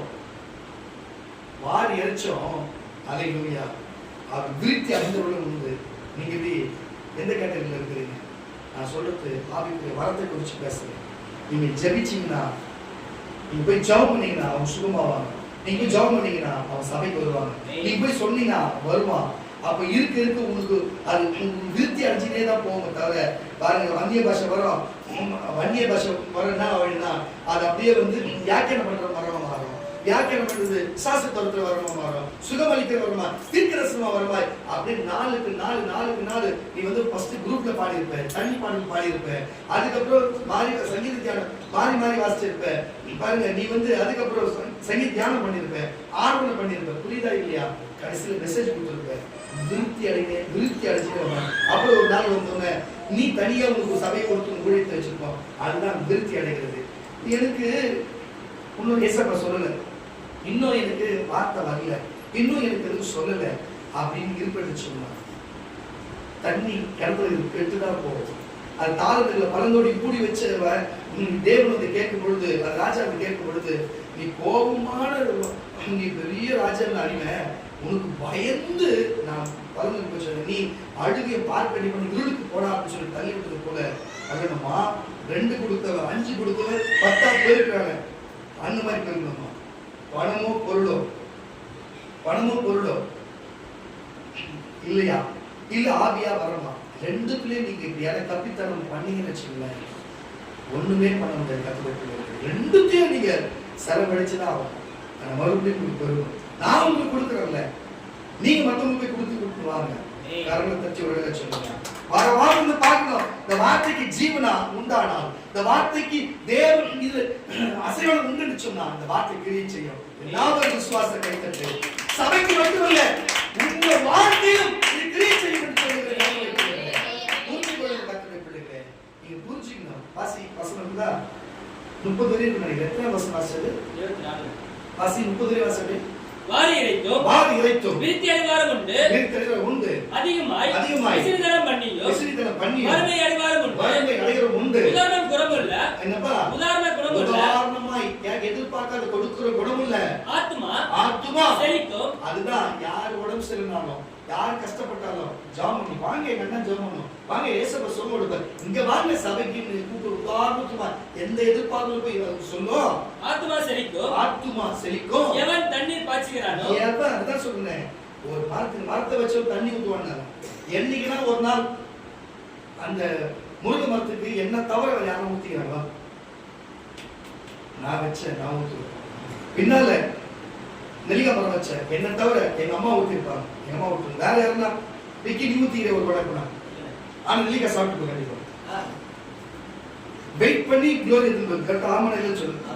பேசிக்கிட்டே பியூலா கூட சாப்பிட்டு அதே பேசிக்கிட்டே சாப்பிட்டு தேவகாரம் பண்ணியா இல்லையா? தண்ணி ஊத்திக்கிறீங்களா? மரத்தை வச்சவங்க தண்ணி ஊற்றும். என்னதான் தண்ணீர் பாய்ச்சுகிற எவனுக்கும் தண்ணீர் பாய்ச்சுகிறது. நான் தண்ணீர் பாய்ச்சினேன், எனக்கு முருங்கை கொடுத்து நான் சாப்பிட்டேன், என் பிள்ளைங்களுக்கு கீரை கொடுப்பேன், என் பிள்ளைங்களுக்கு நான் கொடுப்பேன். நான் நீர் பாய்ச்சினேன், அது எனக்கு நீர் பாய்ச்சிச்சு. புரிதா இல்லையா? மரம் நெல்லிக்காய் நான் நீர் பாய்ச்சினேன், நான் திருப்தியா நல்லா உப்பு மிளகா போட்டு நல்லா சாப்பிட்டப்பா. மிச்சம் மீதிக்கு தான் நீங்க சாப்பிட்டுருப்பீங்க. புரியுதா இல்லையா? எனக்கு போகதான் நீங்க சாப்பிட்டீங்க, அது எனக்கு கொடுத்துச்சு. நான் அதுக்கு தண்ணி ஊற்றுறேன், அது எனக்கு கொடுத்துச்சு. புரியுதா இல்லையா? அது அங்கேயே தான் போய் தண்ணி எடுக்க முடியாது, நான் அதை தேடி ஊற்றுறேன். அது போல தண்ணீர் பாய்ச்சல் எவனுக்கும் தண்ணீர் பாய்ச்சப்படும். சபைக்கு நீ பாய்ச்சி சபை வளர்ச்சி பண்ணினா, சபை ஊழியக்காரர்கள் குடும்பத்துக்கு நீ வளர்ச்சி பண்ணினா, நீ ஏழையா இருக்கிற கஷ்டப்படுறது ரோட்டு பிச்சை எடுக்கிற வயசான ஆயார்களுக்கு தாத்தாங்களுக்கு எல்லாருக்கும் இல்லை, அந்த மாதிரி யாரும் உதவி செஞ்சுனா திருப்பி வராது, திருப்பி கொடுக்க மாட்டாங்க. ஆனா தேவன் கண்டிப்பா ஒரு நீர் பாய்ச்சுவார். நீ ஆசீர்வாதத்தினாலோ, பணத்தினாலோ, உணவினாலோ, உடையினாலோ, ஆவிக்குரிய ஆசீர்வாதத்தினாலோ நீ கட்டாய விருத்தி அடைவாய். நீ கட்டாய விருத்தி அடைவாய். நான் சொல்ல வேத வசனம் அப்படியே சொல்லிருது. உங்களை சிறியவருக்கு எதை செய்கிறீர்களோ அதை எனக்கே செய்யுங்கள், எதை செய்யாது இருக்கிறீர்களோ எனக்கு செய்ய. உன்னை நேசிக்கிறது பிறர் நேசி. அன்பா இரு, இருமாப்பா இராதே. அன்பா இரு. அன்பா இருந்தேன்னு சொன்னா அது பக்தி விருத்தி உனக்கு உண்டாக்கும். அப்ப பக்தியா இருப்பாய் என்று சொன்னா தேவன் கிருபையா இருப்பார், மனுஷன் தயவு உண்டாகும். அப்பொழுது நீ விருத்தி அடைவாய். ஒன்னு போட்டா எவ்வளவு விஷயம் வருது. உதாரண குணமுள்ள ஆத்துமா செழிக்கும். எவன் தண்ணீர் பாய்ச்சுகிறானோ அவனுக்கு தண்ணீர் பாய்ச்சப்படும். அதுதான் விஷயம். எவன் தண்ணீர் பாய்ச்சறானோ கண்டிப்பா தண்ணீர் பாய்ச்சப்படும். ஒரு முருங்கை மரத்துக்கு ஒரு நெல்லிக்காய் மரத்துக்கு பாய்ச்சி எனக்கு அது பாய்ச்சிக்கிறதுனா, அப்ப ஒரு ஊழியக்காரனுக்கு சபைக்கும் தேவனுக்கு நீ பாய்ச்சினா அவ்வளவு உணர்வு உள்ளவங்க, சக்தி உள்ளவங்க, தேவன் கிருபை உள்ளவர். பாய்ச்சி வர பாய்ச்ச மாட்டார். என்ன விசுவாச கைத்தட்டி, என்ன ஒரு நம்பிக்கை, என்ன ஒரு ஆமா, என்ன ஒரு ஆமா வேணவா, யாரும் ஒருத்தர் மட்டும் சொன்ன பற்றி சொல்லலாமா? கைகள் தட்டி அவர்களே சொல்லு, வச்சுக்கோ, அந்த வார்த்தையை வச்சுக்கோ, வச்சுக்கோ, அதை வச்சுக்கோ. அப்ப நீ செய்யும் வாசி. தானியத்தை கட்டி வைக்கிறவன், நல்லா கேட்டுக்கிற வீட்டுல தானியத்தை கட்டி வைக்கிறவன் ஜனங்கள் சபிப்பார்கள், அவன் சபிப்பாங்க. விற்கிறவன் சாப்பிடுற ஏழை கஷ்டப்படுது, சாப்பிடுற விற்கிறவனுடைய தலையின்மே ஆசீர்வாதம் தங்கும். நான் சொல்றேன், பஞ்சத்துல கொடுக்கிறவனுக்கு தான் ஆசீர்வாதம் தங்கும். நன்மையை ஜாக்கிரதையுடன். கொரோனா வந்தது, எவ்வளவு பேர் பணத்தை வச்சிருந்தான். இந்த ரஜினி காட்டுலாம் பாருங்க, கொடுத்துக்கலாம்ல. எவ்வளவு பேர் நல்லா செஞ்சாங்க. நோய் என் தலைமுறைக்கு கோடிக்கணக்கு நோய் வந்துச்சுன்னா கோடிக்கணக்கு செலவு பண்ணி குடும்பத்தை காப்பாற்றணும் நினைச்சாங்க. எவனும் செய்ய கமல்ஹாசன் கொடுத்தாங்க, எத்தனை கட்சிக்காரன் கொடுத்தானா சம்பந்தமே இல்லாத ஏதோ என்ஜிஓக்கு ஏதோ இல்லாத பட்டவெல்லாம் கொடுத்தான். சரியா?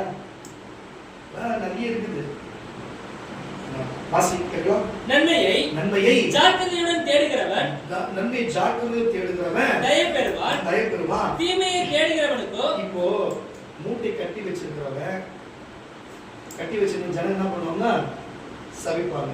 அதை அவுத்து அதை விற்கிறவன் கட்டிதான் வச்சிருந்தான். அதனால இப்ப இங்க இருந்து அவன் சபிச்சான். புரியுதா இல்லையா? புரியுதா இல்லையா? ஆமான வழியில சொல்ல வாசி.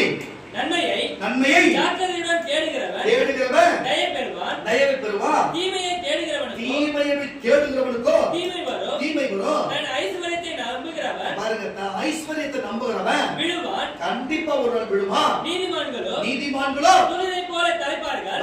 துளிரை போல வெட்டப்பட்ட மரத்தில் துளிரை போல மறுபடியும் தலைப்பார்கள். தன் வீட்டை கலைக்கிறவன் காற்றை சுத்திகரிப்பான். மூடன் ஞானம் உள்ளவர்களுக்கு அடிமையாவான். நீதிமானுடைய பலன் ஜீவ விருட்சம். ஆத்துமாக்களை ஆதாயப்படுத்திக் கொள்கிறவன், கரங்களை தட்டி ஆத்துமாக்களை ஆதாயப்படுத்திக் கொள்கிறவன் ஞானம் உள்ளவன். அதுதான் விஷயம். ஒரு ஞானம் இருக்கா, உன் ஆத்மாவையும் ஆதாயப்படுத்தும், குடும்பத்துடைய ஆத்மாவையும், உன் நட்பு உறவுடைய ஆத்மாவை, வேற யாரும் தெரியாத வேணாம். உன் குடும்பம், உன் ஃப்ரெண்டு, அது போதும். தெரியாத கூட வேண்டாம். அவன் தான் ஆதாயப்படுத்துகிறான். நீதிமானுக்கு பூமியிலே சரி கட்டப்படுமே, பூமியிலே அவனுக்கு எல்லாம் சரி கட்டப்படும். துன்மார்க்கனுக்கும், அப்ப துன்மார்க்கமா கெட்ட காரியம் செய்யறவனுக்கு பாவிக்கும் எத்தனை நிலைமை அவனுக்கு இருக்கு. கரங்களை தட்டி வழியில சொல்லுவாங்க. 1 கொரிந்தியர் புத்தகம் 14ஆம் அதிகாரம் 3-5 வாசிங்க. 1 கொரிந்தியர் புத்தகம் 14ஆம் அதிகாரம் 3-5 வரைக்கும் வாசிங்க. சீக்கிரம் முடிச்சு. கரங்களை தட்டி வழியில சொல்லுங்க. நான் இந்த சபையில் தீர்க்கதரிசியா தீர்க்க சொன்னாலும், இந்த சபையில் அந்நிய பாஷை பேசினாலும் எல்லாமே எதுக்கு? உங்களுக்கு பக்தி விருத்தி உண்டாக்கும்படிக்கு. அதான் சொல்லுகிறேன், நம்ம பேசும் பொழுதோ, நம்ம நடக்கிற, நம்ம பார்வையில, நான் சகோதர சகோதரியை தயவுசெய்து சொல்லுகிறேன், கையில போன் வச்சுக்கிற சகோதரியை, நீங்க ரோட்ல போன் பேசினே போனா அது பக்தி விருத்தி உண்டாக்காது. பாக்குறவங்க ரோட்ல போறவங்களா பார்த்துட்டு போனா பக்தி விருத்தி உண்டாக்காது. நம்ம மற்றவங்க பாக்குற மாதிரி நம்ம உடம்புல சில மாற்றங்களை பண்ணாலும் அது பக்தி விருத்தி உண்டாக்காது. நம்ம வஸ்திரத்துல சில மாற்றங்களை உண்டாக்கினாலும் பக்தி விருத்தி உண்டாக்காது. நம்ம உண்டு, நம்ம வேலை உண்டு, நம்ம போக தண்ணியை நம்ம பார்த்து போகும்போது அந்த பொண்ணா, அந்த பையனா, ஐயோ அவங்க சுவிசேஷ உழைத்து போறாங்க, அவங்க பாஸ்டர் அவங்க ஜம்ப் பண்ண அப்படி கேட்கும், அவங்க பண்ண அப்படி கேட்கணும், அவங்க பாஸ்டர் பண்ணா அப்ப அவங்க தேவதை இறங்கி வந்தா அப்படி சொல்ல பாருங்க. அது இருந்தவங்க தான் நீங்களா. இப்ப மட்டும் என்ன ஆச்சுன்னு தெரியல. கர்த்தருக்கு பாருங்க, கவனமா இருக்கு. ஹல்லேலூயா. இனிமேலாச்சு நம்ம நட, நம்ம பார்வை, நம்ம பேச்சு, நம்ம செயல் எல்லாமே மற்றவங்க பார்க்கிறாங்க.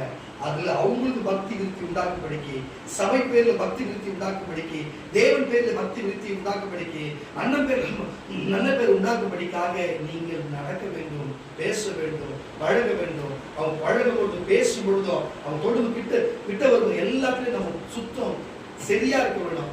இருப்பேன்னா ஒரு அறையில சொல்லுங்க. ஒரு குறிப்பிட்ட அளவு கேட்கவே இல்லை. அறையில சொல்லுங்க. திருப்பி ஒரு சொல்லுங்க. எதுக்கு நான் சொல்லுறேன்? கர்த்தருடைய பிள்ளைகளை தயவு செய்து சொல்லுகிறேன். உறிஞ்சி நடந்து நம்ம போய் சுவிசேஷம் சொல்லுகிறோம், நம்ம குடும்பத்தை கூப்பிடுகிறோம், நம்ம உறவுகளை கூப்பிடுகிறோம். அப்படி கூப்பிடும்போது ஆவி விருத்தி அடையும். நீ சபை கொடுத்து உதவி செய்வது உன்னுடைய குடும்ப ஆசீர்வாதத்தில் விருத்தி அடையும். இப்படி ரெண்டு விருத்தி அடையாமல் இருக்கிற எப்படி மகளே, என் மகனே, பேசும் பொழுதும் நடக்கும் பொழுதும் பார்க்கும் பொழுதும் ஒவ்வொருத்தையும் நீங்கள் பக்தி விருத்தியை மற்றவங்களுக்கு உண்டாக்க இருக்கணும். இல்லைன்னு சொன்னா இவங்களே எப்படி செய்யறாங்க, நம்ம எல்லாமே செய்யறாங்க, நம்மளால கெட்டு போவோம், நம்மளால குடும்பம் கெட்டுவிடும், நம்மளால சபை கெட்டுவிடும். வேணும் அந்த சபைக்கு இடிக்கிறவர் கர்த்தர் இடித்து போடுவாரு சொல்லுகிறது. சபைக்கு வருகிற ஒருத்தர் கெடுக்கிறவங்க கர்த்தர் கண்டிப்பா அவர் கெடுத்து போடுவாரு. ஒருவேளை மன்னிப்பு கேட்டு அது பிராயச்சித்தமா ஒரு ஆத்மா போச்சா, அது 4 ஆத்மானா எத்தனை குடும்பம் போய் கணக்கு பண்ணி 4 குடும்பம் போய்க்குதா, 40 குடும்பத்தை இப்போ சேர்க்கணும்னாட்டு முயற்சி பண்ணு. ஒரு 30 சேர்ப்பேன், ஒரு 20 சேர்ப்பேன். அப்ப கர்த்தர் அதை மன்னித்ததுக்கு பதில் கிருபை கொடுத்து மறுபடியும் திருப்தி ஆக்குவார். அதனால்தான் நீங்க கஷ்டப்படுறீங்க. அதனால்தான் சரி ஆவியிலும் சரி பிரோஜனம் இல்லாம, சரி குடும்பத்திலும் சரி எல்லாத்திலும் தரிசனம் கஷ்டம் போகுது. ஒரு காலத்துல கர்த்தர் ஆசீர்வதித்தார், இப்ப எங்க போச்சு? அதே வருமானம் தான் இன்னைக்கு, அதே வருமானம் ஏன் முடியல? ஏன் முடியல? அப்ப பிரச்சனை இல்லை, ஏன் இப்ப பிரச்சனை வருது? ஏன் உங்களுக்கு சோதனை வருது? ஏன் குடும்பத்தில் பிரச்சனை வருது? நீங்கள் எதுல விருத்தி அடை, பாவத்துல விருத்தி அடைகிறீங்க, கீழ்ப்படியாமல் விருத்தி அடைகிறீங்க, தேவனை தேடாமல் விருத்தி அடைகிறீங்க, ஜபிக்காமல் விருத்தி அடைகிறீங்க, வேத வாசிக்காமல் விருத்தி அடைகிறீங்க. ஒழுங்கா ஜபத்துல விருத்தி அடைங்க, வேத வாசிப்புல விருத்தி, சபை கூடுதலுக்கு விருத்தி அடைங்க, சபையில் சுவிசேஷம் சொல்லுகிறத விருத்தி அடைங்க, 4 மனுஷனுக்கு ஒத்தாசை பண்றத விருத்தி, அன்பே விருத்தி அடைங்கப்பா, நம்ம நடக்கையில விருத்தி அடைங்க. நான் சொல்லுகிறேன் அப்பா, பிள்ளைங்க எல்லாத்தையும் மாற்றி கேட்டே இருக்கிறாங்க. அவன் முடிவு பண்ணிட்டாங்க, இனிமே கரெக்டா இருப்பாங்க, கரெக்டா இருப்பாங்க. சபை, இந்த சபை நான் இருக்கிறேன், இந்த சபை எல்லாருக்கும் ஆச்சரியப்படுற என் பிள்ளைங்க எத்தனை பேர் எப்படி இருக்க போறாங்க பாரு.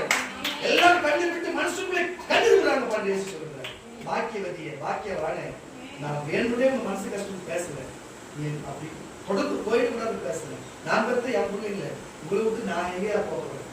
உங்களுக்கு எதாவது எழுதுறேன், ஒரு ஆள் வரலாம், என் மனசு எவ்வளவு கஷ்டப்பட்டு எழுதுறான்னு தெரியும். இதனாலேயே என் உடம்பு முழுகி கஷ்டப்படுது. ஐயோ இவங்க இப்படி பண்ணிட்டாங்க, உங்களை நினைச்சே எனக்கு பாதி உடம்புக்கு போகுது. உங்களுக்கு கஷ்டத்தையும், உங்களுக்கு வந்த ஜுரம் வந்த ஒரு பிரச்சனை நினைச்சாவே எனக்கு அதுவே எனக்கு பெரிய பாரமா இருக்குது. வேற எனக்கு என்ன இருக்குன்னு சொல்லுங்க. ஏசப்பா தினமும் சோத்தை கொடுத்துறாரு, நல்ல வீட்டுல பிள்ளைங்க இருக்குது, எல்லாமே இருக்குது, எனக்கு என்ன ஏன் எனக்கு கவலை? ஆனா உங்களை நினைச்சதே எனக்கு கவலை. ஐயோ கரெக்டா கொண்டு போய் சேர்த்துனதே ஏசப்பா கணக்காக சொல்லுங்க. கொஞ்சம் எனக்கு ஒத்தடையில பிள்ளைங்க, எனக்கு கொஞ்சம் ஒத்தடையில சகோதர சகோதரிகளே, நான் பெற்ற என் பிள்ளைய கொஞ்சம் எனக்கு ஒத்தடையில, எனக்கு ஒத்துழைச்சு வாங்கல, பக்தியா இருங்கள, உழைக்கார் ஒரு தயவு இருக்கும், தேவனுடைய கிருபை இருக்கும், பக்தியா இருங்க. நீங்கள் விருத்தி அடைவீங்க, மாம்சத்திலும் ஆவியும் விருத்தி அடைவீங்க. சரி, நான் கரணம் தத்தி வரல சொல்லுங்க.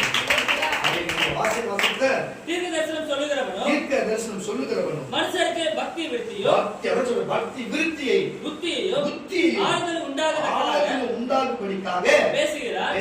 அந்நிய பாஷையில் பேசுகிறவன் தனக்கே பக்தி விருத்தி உண்டாக, பக்தி விருத்தி உண்டாக பேசுகிறார். அதான் பாருங்க, தீர்க்கதரிசனம் பேசினா சபை முழுவதும் பக்தி விருத்தியை உண்டாக பேசுறானா, அந்நிய பாஷை பேசுறான் அவனுக்கு பக்தி விருத்தி உண்டாக பேசுறான். தீர்க்கதரிசனம் சொல்லுகிறவனோ சபைக்கு பக்தி விருத்தி உண்டாக பேசுகிறான். நீங்கள் எல்லோரும் அந்நிய பாஷைகளை பேசும்படி விரும்புகிறேன். அது மட்டும் கிடையாது, நீங்க தீர்க்க தரிசனமும், நீங்க சுகமளிக்கிற வரமும், சுவிசேஷம் சொல்லுகிற வரமும், ஏன் எல்லாரும் அப்போஸ்தலரை பெற்று கூட எல்லாரும் என் கூட சேர்ந்து ஊழியம் செய்யுங்க. நம்ம எல்லாம் சேர்ந்து நான் விசுவாசிக்கிறேன். தேவரோட நீ விசுவாசிக்கிறியாமா? கம்மியா இருக்குதுங்க, நம்ம சவுண்ட் கம்மியா இருக்குது. அப்போஸ்தலர் வரமா? வேற யாரும் விசுவாசிக்கிறீங்களா? அப்ப மிச்சம் லைன் வந்து பியூலாவோ மற்றவங்களாம் வந்து உட்காந்துக்கூடிய யாருக்கும் அதுல ஒரு இது கிடையாது. எல்லாரும் ஆமென் சொல்லுங்க, சொல்லுங்க, வாசிக்க கேட்கலாம். நீங்கள் எல்லோரும் அந்நிய பாஷைகளை பேசும்படி விரும்புகிறேன்.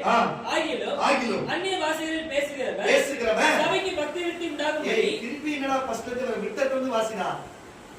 அதை மறுபடியும் பார்ப்போம். வாசியா மணிக்கு வாசிங்க. அந்நிய பாஷைகளை பேசுகிறவன் பக்தி விருத்தி உண்டாகும்படி அர்த்தத்தையும் சொல்லாவிட்டால் தீர்க்க தரிசனம் சொல்லுகிறவன் அவனிலும் மேன்மை உள்ளவன். ஆதலால் நீங்கள் நல்ல கேட்டுக்கொள்ளுங்க, நீங்கள் தீர்க்க தரிசனம் சொல்லுகிறவர்களாக வேண்டும் என்று. யாருனாலும் அவனை கூட உலகத்துல வளர வைப்பாங்களா? ஆனா தேவன் கொடுத்த அன்பு என் பிள்ளைங்க எனக்கு பொண்ணு என்ன மாதிரி தான் இருக்கும், என் பேசுறதுல தான் இருக்கும், என் ஸ்டைல தான் இருக்கும். புரியுதா இல்லையா? அதான் எனக்கு பிறந்தது. அப்ப எனக்கு பிறந்த இது என் ஸ்டைல இருக்கும். ஆனா எனக்குள்ள இருக்கிற வரமுறையே அங்கேயே வேலை செய்யும். ஆமாவா இல்லையா? என் கோபம், என் பிரச்சனை, என்னோட அன்பு என்ன எப்படி அப்படிதான் இருக்கணும். என்ன நானே பாக்குற மாதிரி இருக்கும். புரியுதா இல்லையா? நான் நம்புறேன். நீங்க எப்படி நம்புறீங்களா? ஒரு இந்த அப்பா குடிச்சிங்களா இல்ல வேற மாதிரி வேற அப்பா வேணும் உங்களுக்கு? நான் விசுவாசமா சொல்றேன். எவ்வளவு பேரும் நம்ம நேசிக்கிறாங்க. இந்த அப்பா வேணுமா? ஒரு அலையா சொல்லுங்களேன். சொல்லவே மாட்டாங்க. அலையா சொல்லுங்களேன். வாசிக்க கேட்கலாம். ஆதலால் நீங்கள் தீர்க்க தரிசனம் சொல்லுகிறவர்களாக வேண்டும் என்று அதிகமாய் விரும்புகிறேன். நான் அதிகமாக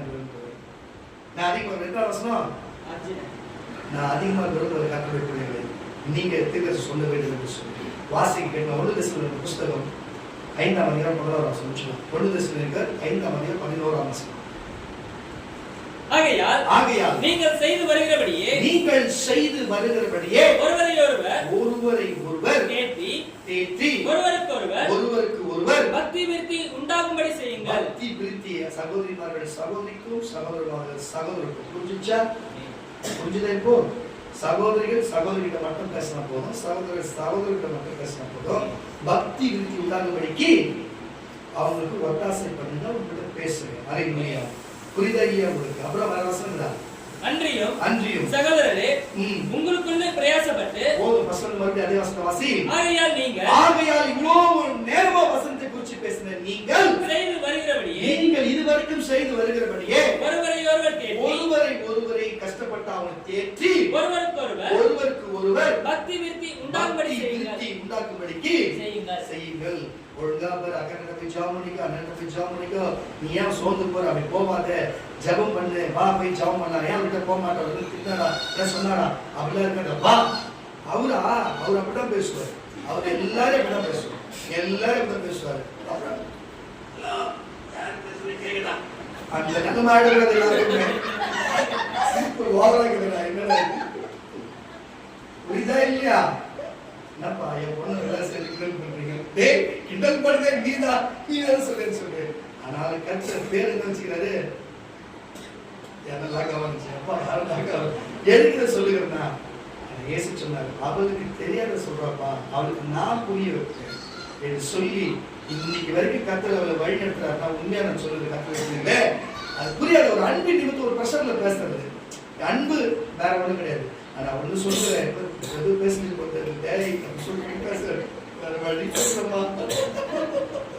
அதனால நீங்களும் அப்படி சொல்லிடாதபடிக்கு நீ வா, நான் சொல்றேன் அவர்கிட்ட, நீ வா, நான் அவர்கிட்ட பேசுறேன், வந்து ஜாமனிக்கு ஒழுங்கா இருன்னு சொல்லி அந்த குடும்பத்தை காப்பாத்துங்க. கர்த்தருடைய பிள்ளைகளை தயவு செய்து மனுஷனை காப்பாத்துங்க. கர்த்தருடைய பிள்ளைகளை நீங்க தேவை நீங்க கூட சிந்து முடிச்சுங்கன்னா நீங்களும் வாழ மாட்டீங்க, அவங்களும் வாழ மாட்டாங்க. எப்படி நீங்க புரிச்சுங்க? ஆமா, நான் வரையும் சொல்லுங்க. எல்லாரும் இங்க வாழ வைப்போம். இனிமே எல்லாரும் சமாதானமா இருப்போம். எல்லார்கிட்டையும் நாங்க அன்பா இருப்போம். இனிமேட்டு நாங்க ஆவிலோ ஆத்மாவிலோ பழுகி பெருகி விருத்தி அடைவோம். தேவனுடைய ஆசீர்வாதத்தினால வல்லமையினாலும் பணத்தினாலும் பொருளினாலும் விருத்தி அடை செய்வார் என்று சொன்ன ஒரு சொல்லுங்க. நம்பிக்கை இருக்கு சொன்னா எல்லாம் எழுந்திருக்கு. எல்லா நம்பிக்கையும் எழுந்திருக்கு.